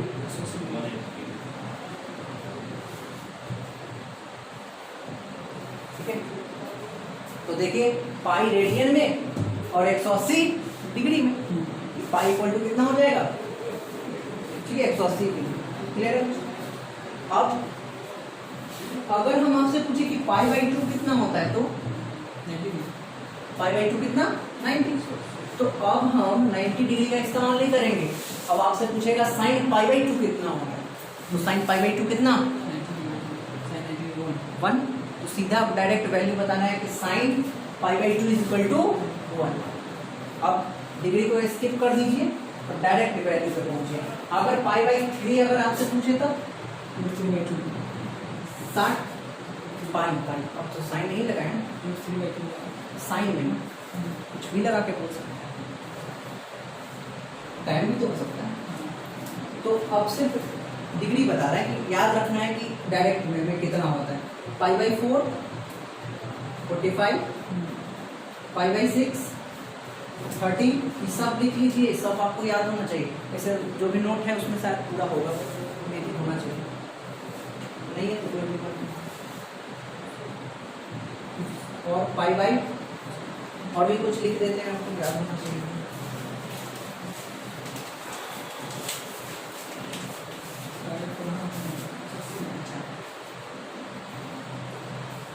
पाई बाई 5 भी लिख लीजिए। पाई बाई 5 होता है आपका 36। ये इंपॉर्टेंट है, अभी जस्ट क्वेश्चन में आएगा ये। फिर इसके बाद पाई बाई 8 लिख लेते हैं। पाई बाई 8 कितना होगा? 8 से डिवाइड होता है 26, 22.5। ठीक है, 8 से, हाँ, ठीक है। फिर इसके बाद पाई बाई 12 15 और पाई बाई 15 12। ठीक है, और ये याद करने की जरूरत नहीं है, इतना क्वेश्चन आएगा, इतना क्वेश्चन कर रहे हैं कि इसमें कि अपने आप ही याद हो जाएगा। ठीक है, कोई दिक्कत नहीं होगी। चलिए, अब आपको जितना पढ़ाना था 3.1 के लिए, एक्सरसाइज 1 के लिए, यानी कि देखिए एनसीईआरटी में 3.1 3.2 चलेगा, ऐसे ही चलता है। तो 3.1 में आपका ट्रिग्नोमेट्री आता है, तो 3.1 के लिए कंसेप्ट खत्म। जितना कंसेप्ट था काफ़ी। अब हम डिस्कस कर लेते हैं कि इसमें कैसे कैसे क्वेश्चन पूछेंगे, तो उसका जवाब कैसे देंगे। ठीक है, अब आपको थोड़ा सा इसमें आगे बढ़ा है। यहाँ तक जो पढ़ाए हैं आराम से समझ में आ रहा है ना? समझ में आ रहा है?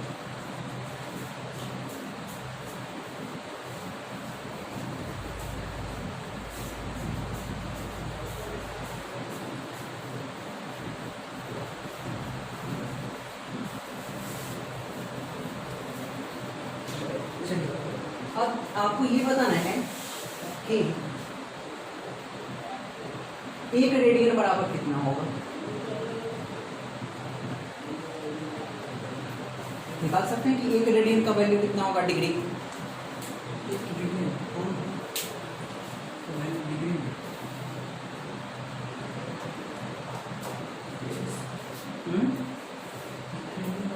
अब सोचो 2 पाई का वैल्यू कितना होता है, सॉरी सीधा बोलो, पाई का वैल्यू कितना है, यानी कि पाई रेडियन है तो 180, 1 हो गया तब 180 बटे पाई। अब पाई का वैल्यू हम जनरली क्वेश्चन में कितना रखते हैं, और भी सीखे हैं, ये 10th में था ही नहीं 180, तो कितना लेते थे, तो 1 रेडियन बराबर कितना हो जाएगा 180 बटे 22 बटे 7, 7 ऊपर चला गया, कितना होता है 18 सते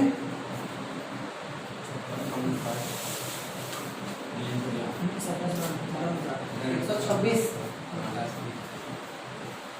क्लियर।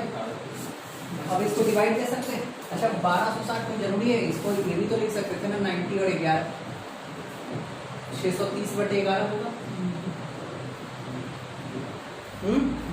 अब 630 बटे 11 यही तो इसका वैल्यू होगा ना। अब इसको डिग्री में इतना डिग्री होगा, ठीक है।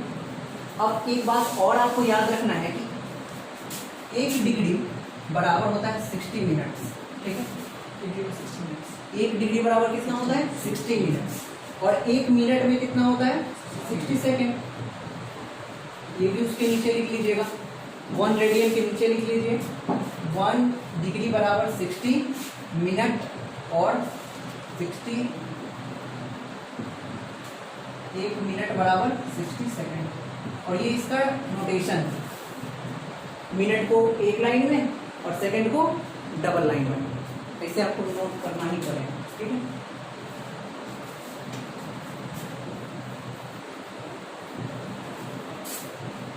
अब देखिए, अगर हम इसको डिवाइड दे दें तो इसका एग्जैक्ट वैल्यू हम निकाल सकते हैं। अब डिवाइड दीजिए तो कितना हो जाएगा,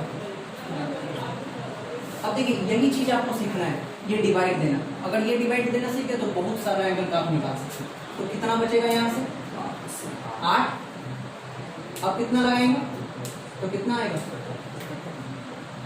अच्छा, इसको फ्रैक्शन में कैसे लिख सकते हैं, मिक्स फ्रैक्शन जिसको बोलते हैं, मिक्स फ्रैक्शन में इसको कैसे लिखेंगे, जैसे कि होते हैं ना कि 2 होल 5 बटे 10, 2 पूर्णांक 3 बटे 2, ऐसा तो 57 पूर्णांक 3 बटे 11, ठीक है।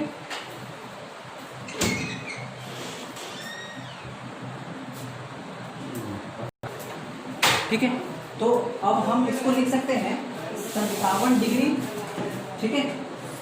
ये 57 डिग्री और ये 3 बटे 11 डिग्री, ठीक है। कितना है 3 बटे 11 डिग्री, यानी कि 1 डिग्री से भी कम। अगर 1 डिग्री से कोई कम है तो हम उसको किस में लिख सकते हैं, मिनट में लिखेंगे ऑलरेडी। तो 1 डिग्री से अगर ये कम है तो इसको मिनट में बदलना है तो कितना से मल्टीप्लाई करेंगे 60 से, और 60 से जब हम 3 बटे 11 को मल्टीप्लाई करेंगे तो ये कितना हो जाएगा 180 बटे 11। अब 180 को 11 से जरा डिवाइड करके बताओ तो कितना होगा, कितना 7 0 6 तो कितना 66। अब इसको मिक्स फ्रैक्शन में कैसे लिखेंगे, 16 पूर्णांक 4 बटे 11, 16 मिनट, ठीक है। यानी कि 57 डिग्री तो आ गया, और 3 बटे 11 को हम लिखेंगे 16 मिनट, और ये 4 बटे 11 भी तो मिनट है, लेकिन 4 बटे 11 तो 1 मिनट से कम है, और 1 मिनट से कम को हम क्या लिख सकते हैं सेकंड में लिखेंगे। तो इसको भी किससे मल्टीप्लाई करना होगा, 60 से मल्टीप्लाई करेंगे। तो 4 बटे 11 को जब 60 से मल्टीप्लाई कीजिएगा तो कितना होगा 240 बटे 11, और जब इसको भाग दीजिएगा तो कितना आएगा, देखिए लगभग 22 सेकेंड, ठीक है। 21 सेकेंड कुछ आता है लेकिन 22 के लगभग, ठीक है। तो आपको याद रखना है कि 1 रेडियन का वैल्यू कितना होता है 57 डिग्री 16 मिनट 22, ये होता है डिग्री का वैल्यू। तो आप धीरे धीरे इसी पे क्वेश्चन करते हैं। अब 25 डिग्री को आप रेडियन में बदल के बताइए। तो याद रखना है कि अगर किसी चीज को डिग्री में बदलना है, सिंपल सी बात है। आप देखिए 360 डिग्री बराबर क्या होता है 2 पाई, कह सकते हैं ना 360 2 पाई के बराबर, या फिर कहिए कि 180 किसके बराबर पाई के बराबर। तो 1 डिग्री किसके बराबर होता है पाई बटे 180 ना। 1 डिग्री जब पाई बटे 180 रेडियन के बराबर होता है तो 25 डिग्री किसके बराबर होगा? पाई बटे 180। यानी कि सिंपली हम यहाँ से निकाल लिए कि अगर डिग्री को रेडियन में बदलना है तो कितना से मल्टीप्लाई करना होगा? अगर डिग्री से को चेंज करना है रेडियन में तो हमको मल्टीप्लाई करना होगा पाई बटे 180 से, इसमें डिग्री में। डिग्री को किससे मल्टीप्लाई करना है? पाई बटे 180। फटाक से मल्टीप्लाई करके आप रेडियन में आंसर लेके आ सकते हैं, है ना? क्लियर?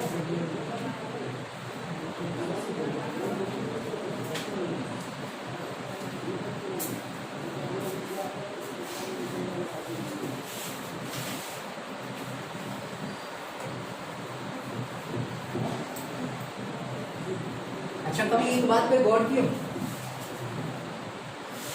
कि जो सर्कमफेरेंस होता है वो रेडियस का लगभग कितना गुना होता है? सर्कमफेरेंस रेडियस का कितना गुना हो सकता है? जैसे कि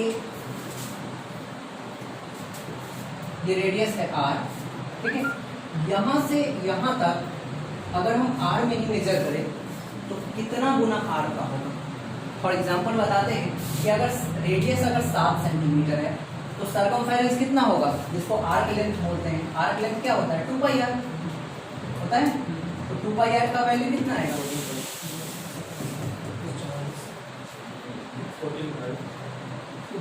कितना? 44 बटे 7 में 7 लिखिएगा तो 44 ही ना होगा? 22 बटे 7 कर देना, ठीक? देख रहे हैं, रेडियस अगर 7 है तो r की लेंथ कितना आता है? 44। यानी कि कोई भी 7 गुना से ज्यादा हो ही नहीं सकता। 7 गुना से हमेशा रेडियस से कम ही होगा। मतलब बात समझ में आ रहा है कि अगर हम रेडियस को माप रहे हैं ऐसे r, फिर r, फिर r, फिर r, फिर r, फिर r, 1 2 3 4 5 6, ठीक है? ये यहाँ तक और ये ज्यादा हो जाएगा। 7वां जो r होगा वो ज्यादा हो जाएगा। बात समझ में आ रहा है कि 6 तक ही ना देख रहे हैं, इसका 6 गुना 42 यानी कि 6r तो इसमें आ जाएगा। r की लंबाई का बात समझ में आ रहा है कुछ? अगर सिर्फ 7 सेंटीमीटर का है तो यहाँ से 7 7 7 7 ऐसे चलना चाहेगा और यहाँ तक 42 तक ही होगा। यानी कि सर्कमफेरेंस जो होता है वो रेडियस का 6 गुना से ज्यादा या 7 गुना से कम, यही ना कर सकते हैं। आप जानते हैं कि r अगर r से बात करें, ठीक है, तो कितना होता है ये? तो यहाँ कितना होता है? 1 रेडियन। उसी प्रकार से यहाँ कितना होगा? और ऐसे करते करते यहाँ तक जब पहुंचेगा तो कितना रेडियन हो जाएगा? 2 पाई रेडियन तो होता है, लेकिन कितना रेडियन? तो आप कहोगे कि 6 रेडियन से ज्यादा और 7 रेडियन से कम। यानी कि 7 रेडियन का अगर आप मान निकालोगे तो वो 360 डिग्री से ज्यादा हो जाएगा। बात समझ में आ रही है? ये सब बात बताना। यानी कि अब आप कभी कभी निकालोगे 6 रेडियन का मान तो वो 340 तक ऐसे ही पहुंच जाएगा। 6 रेडियन की 7वां रेडियन तो कहाँ से कहाँ पहुंच जाएगा? तो रेडियन बहुत ज़्यादा वैल्यू बड़ा होता है कंपेयर टू डिग्री। डिग्री छोटा होता है, रेडियन बड़ा होता है। यहाँ पे ये कंक्लूजन था। अब चलिए नेक्स्ट क्वेश्चन पे आते हैं कि -47 डिग्री और 37 मिनट, इसको आपको रेडियन में बदलना है। कैसे बदलेंगे? अभी तो आसान था कि डायरेक्ट पाई बटे 180 से मल्टीप्लाई कर देते थे रेडियन में बदलने के लिए, यही करते थे ना। अब इसको कैसे बदलेंगे? नहीं पॉसिबल है जल्दी, क्योंकि इसको डिग्री में लाना होगा। डिग्री को हम पाई बटे 180 से मल्टीप्लाई करते हैं, मिनट को तो नहीं कर सकते ना। तो इसको मिक्स फ्रैक्शन में तोड़ना होगा। बिल्कुल, क्या करना है आपको? मिक्स फ्रैक्शन में तोड़ना है। अगर 37 को डिग्री में लाना है, अगर 37 मिनट है तो इसको डिग्री में लाना है तो इसको क्या करना होगा? काट देंगे ना, तब आ जाएगा ये डिग्री में। तो यानी कि क्या लिख सकते हैं? 47 प्लस 37 बटे 60। ये क्या होगा? डिग्री। इसका जो आंसर आएगा वो किस चीज में होगा, डिग्री में, और उसको हम किस चीज से मल्टीप्लाई कर लेंगे। अब क्या आंसर देगा वो, आंसर माइनस में है तो जो आंसर आएगा वो किस चीज में लिख देंगे। अब थीटा माइनस कैसे होता है, कि कभी गौर की थीटा माइनस कैसे होता है, तो हम आपको बताए थे कि हम कैसे चलते हैं, एंटी क्लॉकवाइज चलते हैं। अगर हम यही थीटा को क्लॉकवाइज चलने लगे तब क्या हो जाएगा, अगर ऐसे चले जाएंगे तब तो माइनस थीटा यहाँ आता है। ठीक है, ये आपका क्लियर हो गया। अब कुछ एग्जांपल आपको क्लियर कर देते हैं कि 6 रेडियन को अगर डिग्री में कन्वर्ट करना है तो कैसे करेंगे, कितना डिग्री होगा, 6 रेडियन को डिग्री में कन्वर्ट करना है, कन्वर्ट इनटू डिग्री। क्या करेंगे इसको, पाई बटे, ये रेडियन है, 180/5 जब आप किसी डिग्री को पाई बटे 180 से मल्टीप्लाई करते थे तब क्या आता था, रेडियन आता था। तो रेडियन को भी आपको 180 बटे पाई करना होगा तब क्या आ जाएगा, डिग्री आ जाएगा। क्लियर, फॉर्मूला के तौर पे आप लिख लीजिए अगर नहीं समझ में आएगा। ठीक है,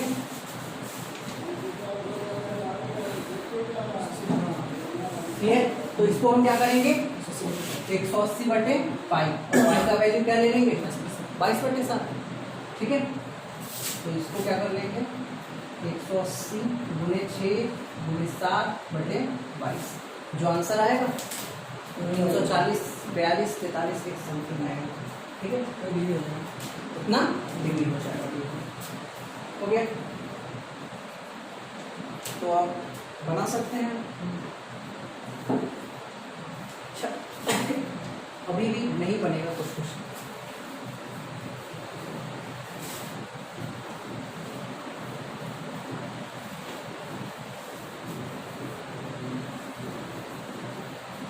डिग्री रेडियन समझ में आया ना,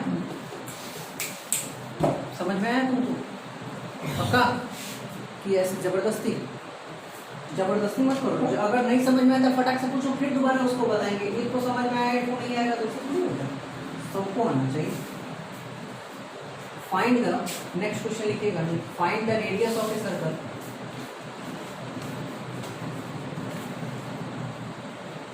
find the radius of a circle in which central angle of 60 degree intercepts an arc of length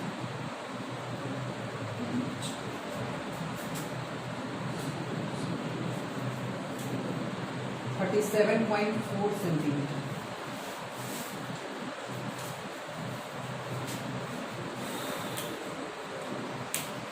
तो यहाँ से ही हम एक कंसेप्ट आपके 10वीं के लिए जो कि काफी महत्वपूर्ण था वही हम निकालेंगे। और ये सारा चीज आप 10वीं में पढ़ चुके हैं बिल्कुल, ये सारा फॉर्मूला। हाँ, कौन चीज, इंटरसेप्ट, इंटरसेप्ट मतलब काटना होता है। ठीक है,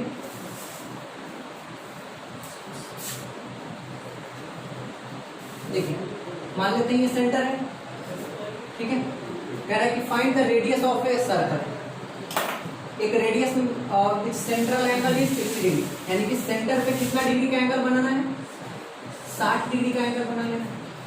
ठीक, अब ये इंटरसेक्ट कर रहा है आर्क को, लेंथ कितना है उसका 37.4, यानी कि यहाँ से यहाँ तक का लेंथ कितना है 37.4। और आपको पता है, एक बात याद रखिए कि, एक बात बताइए कि रेडियस, ठीक है, रेडियस और आर्क के बीच में रिलेशन कौन बताता है, अभी क्या पढ़े हैं जो कि रेडियस और आर्क का रिलेशन होता है, रेडियन।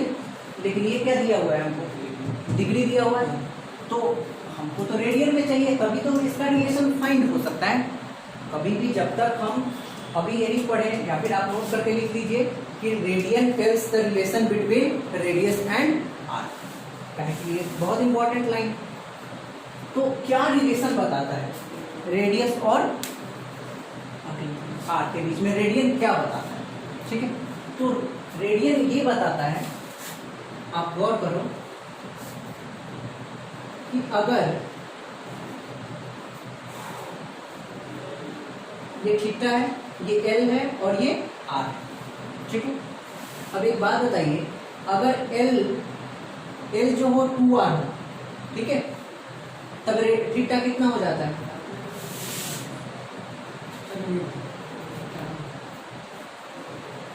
नहीं, देखो कैसे तुम लोग पकड़िए नहीं रहा है कंसेप्ट को। अब अगर हम पूछे कि अगर L बराबर R हो जाए, ठीक है, ये L R के बराबर हो जाए, तब यहाँ कितना डिग्री बनेगा? 1 रेडियन। भाई अगर ये R और ये भी R हो जाता है, तब कितना रेडियन बनता है? 1 रेडियन। अगर ये 2R हो जाए, तब कितना रेडियन बनता है? 2 रेडियन बनता है ना, 2 रेडियन। तो यहाँ से एक बात हमको समझ में आ रहा है कि अगर एंगल निकालना है तो सिंपली आप L को R से क्या कर दो? डिवाइड कर दो, ठीक है। अगर यहाँ से 3R है तो रेडियन कितना हो जाएगा? 3। अगर ये 4R हुआ तब 4, 5R हुआ तब 5, ऐसे बढ़ता जाता है। तो यहाँ से आपको समझ में आता है कि जो एंगल होता है वो L बटे R के रूप में होता है। अब हम ये बताते हैं कि पढ़ा तुम कहाँ। अब देखो यहाँ से वैल्यू लेके आओ, L बराबर R थीटा। क्या ये तुम लोग कभी पढ़े हो? L बराबर R थीटा नहीं। अब एक और चीज लिख लेते हैं, L बराबर कभी ई पढ़े हो? थीटा बटे 360 गुणे 2 पाई आर।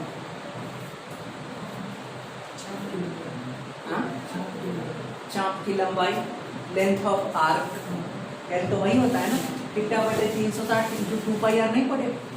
2 पाई क्या होता है? कितना इसका वैल्यू कितना होता है 2 पाई का? 360। और ये 360 से 360 कटा तो कितना बचा? नहीं पढ़ा हुआ है, सारा कुछ पढ़ा हुआ है, इसी सबसे रिलेशन बनती है संबंध। क्लियर बात समझ में? तो यहाँ से एक चीज बन गया, आपको निकालना क्या है इस क्वेश्चन में? क्या निकालना है? हाँ, आपको थीटा दिया हुआ है कितना? 60 डिग्री। लेकिन हम क्या डिग्री में रख सकते हैं इसको? नहीं रख सकते हैं, क्योंकि ये रेडियन का क्वेश्चन है। तो कैसे बनेगा? 60 गुणे पाई बाई 180, रेडियन में चेंज करना है तो ये कितना हो जाएगा? Pi by 3। थीटा का वैल्यू आ गया। आपको निकालना है रेडियस, तो रेडियस यहाँ से कैसे निकालेंगे? रेडियस पे आपका क्या हो जाएगा? L by theta. ये रेडियस निकालना है तो L बाई थीटा। L कितना है? 34, कितना? 37.4। और थीटा कितना है? Pi by 180। क्लियर? अब ये ऊपर चला जाएगा, 37.4 गुणे 3 गुणे 7 बटे 22। क्लियर? यहाँ से निकल जाएगा। आर का लेंथ कितना हो? पक्का? अगले क्वेश्चन से रही।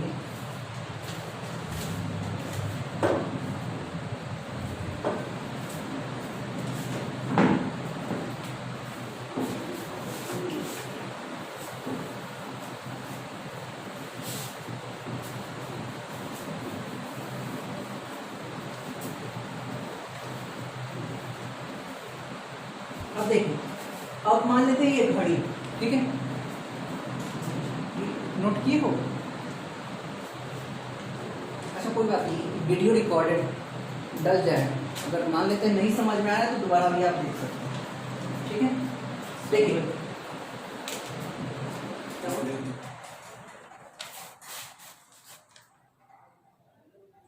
हाँ चल रहा, ठीक है। अब लास्ट क्वेश्चन इसके बाद खत्म करेंगे। सारा क्वेश्चन आपको बता चुके हैं कि क्या होगा नहीं होगा। अच्छा एक बात बताइए, अब आपसे क्वेश्चन कहेगा कि घड़ी का जो मिनट हैंड है, ठीक है, घड़ी का मिनट हैंड। अब ये वो कोई घड़ी है, इसका जो मिनट हैंड होता है, वो मिनट हैंड कितना मिनट में पूरा चक्कर लगाता है? 60 मिनट में। 60 मिनट में क्या करता है? एक चक्कर पूरा करता है।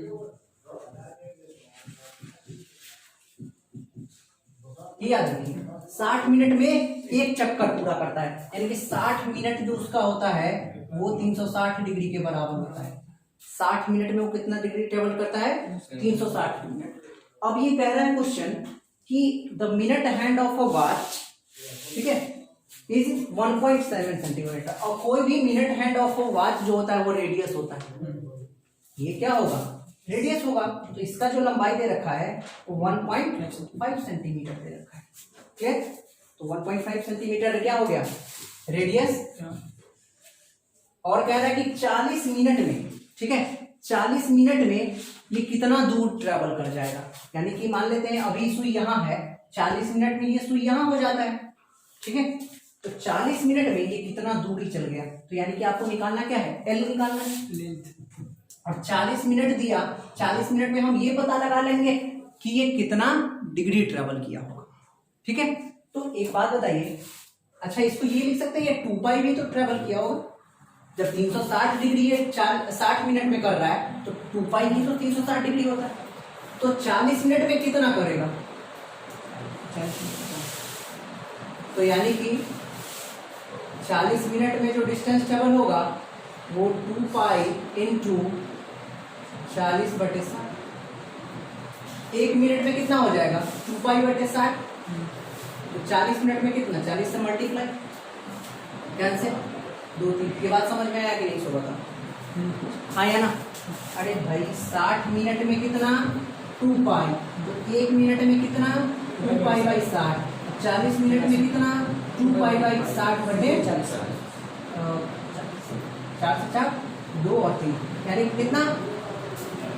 थीटा की वैल्यू कितना आ जाएगा? देख लीजिए 4 पाई/3 आएगा। तो एल बराबर क्या होता है? r theta 1.5 into 4 पाई/3। और पाई का वैल्यू कितना लेके आप लोग सॉल्व कीजिएगा? 22/7 पाई का वैल्यू आप लोग को ले लेना। फिर यहाँ से सॉल्व करके सारा आंसर आना चाहिए। ठीक है, क्लियर? अब आपको कहेगा कि मान लेते हैं 2 सर्कल, ठीक है, 2 कोई सर्कल। अब 2 सर्कल है तो उसका कुछ रेडियस भी होगा। मान लेते हैं इसका रेडियस r1 है और इसका रेडियस r2, अलग अलग। कहेगा कि ये जो लेंथ है दोनों का r का कुछ सेम है, ठीक है, r का लेंथ क्या है? सेम है। तो बताइए कि रेडियस का रेशियो क्या होगा। या फिर आपसे पूछेगा कि ये जो एंगल बनेगा, ये एंगल भी आपको दे देगा। आपको एंगल दे दिया है कि एक एंगल बनाता है 65 और दूसरा बनाता है 110 डिग्री। ठीक है, तो आप बताइए कि रेडियस का रेशियो क्या होगा। तो आपको पता है कि एल बराबर क्या होता है? r1 थीटा, और यहाँ क्या हो जाएगा? एल बराबर r2 थीटा। क्लियर? अब बताइए दोनों का एल तो बराबर ही है तो कंपेयर कर लेंगे। r1 कितना डिग्री? 65 डिग्री। लेकिन एक बात याद रखिए, इस जो फॉर्मूला होता है इसमें कभी भी डिग्री में आता ही नहीं है। हमेशा डिग्री को किस में रखना होता है? एंगल को रेडियन में रखना होता है। तो इसको क्या करेंगे? पाई/180 से मल्टीप्लाई कर लेंगे। और जब आप पाई/180 से मल्टीप्लाई करोगे तो यहाँ आएगा 13×5 65, और ये 36 से कटता है ना, याद है? और ये कितना हो जाएगा? 29। ये 5 × 10 5 22, और 11/18 शायद आ रहा है। 5 से काटेंगे तो 36, 5 से 2 3 काटो। ठीक है, अब देखो यहाँ से r थीटा का वैल्यू कितना आ जाएगा? r1 13 पाई/36, और उधर से आ जाएगा r2 22 पाई/36। ठीक है, ऐसे ही करके आप आसानी से वैल्यू निकाल सकते हैं। ठीक है, और भी बहुत सारा क्वेश्चन ऐसे ही पेज पे आएगा।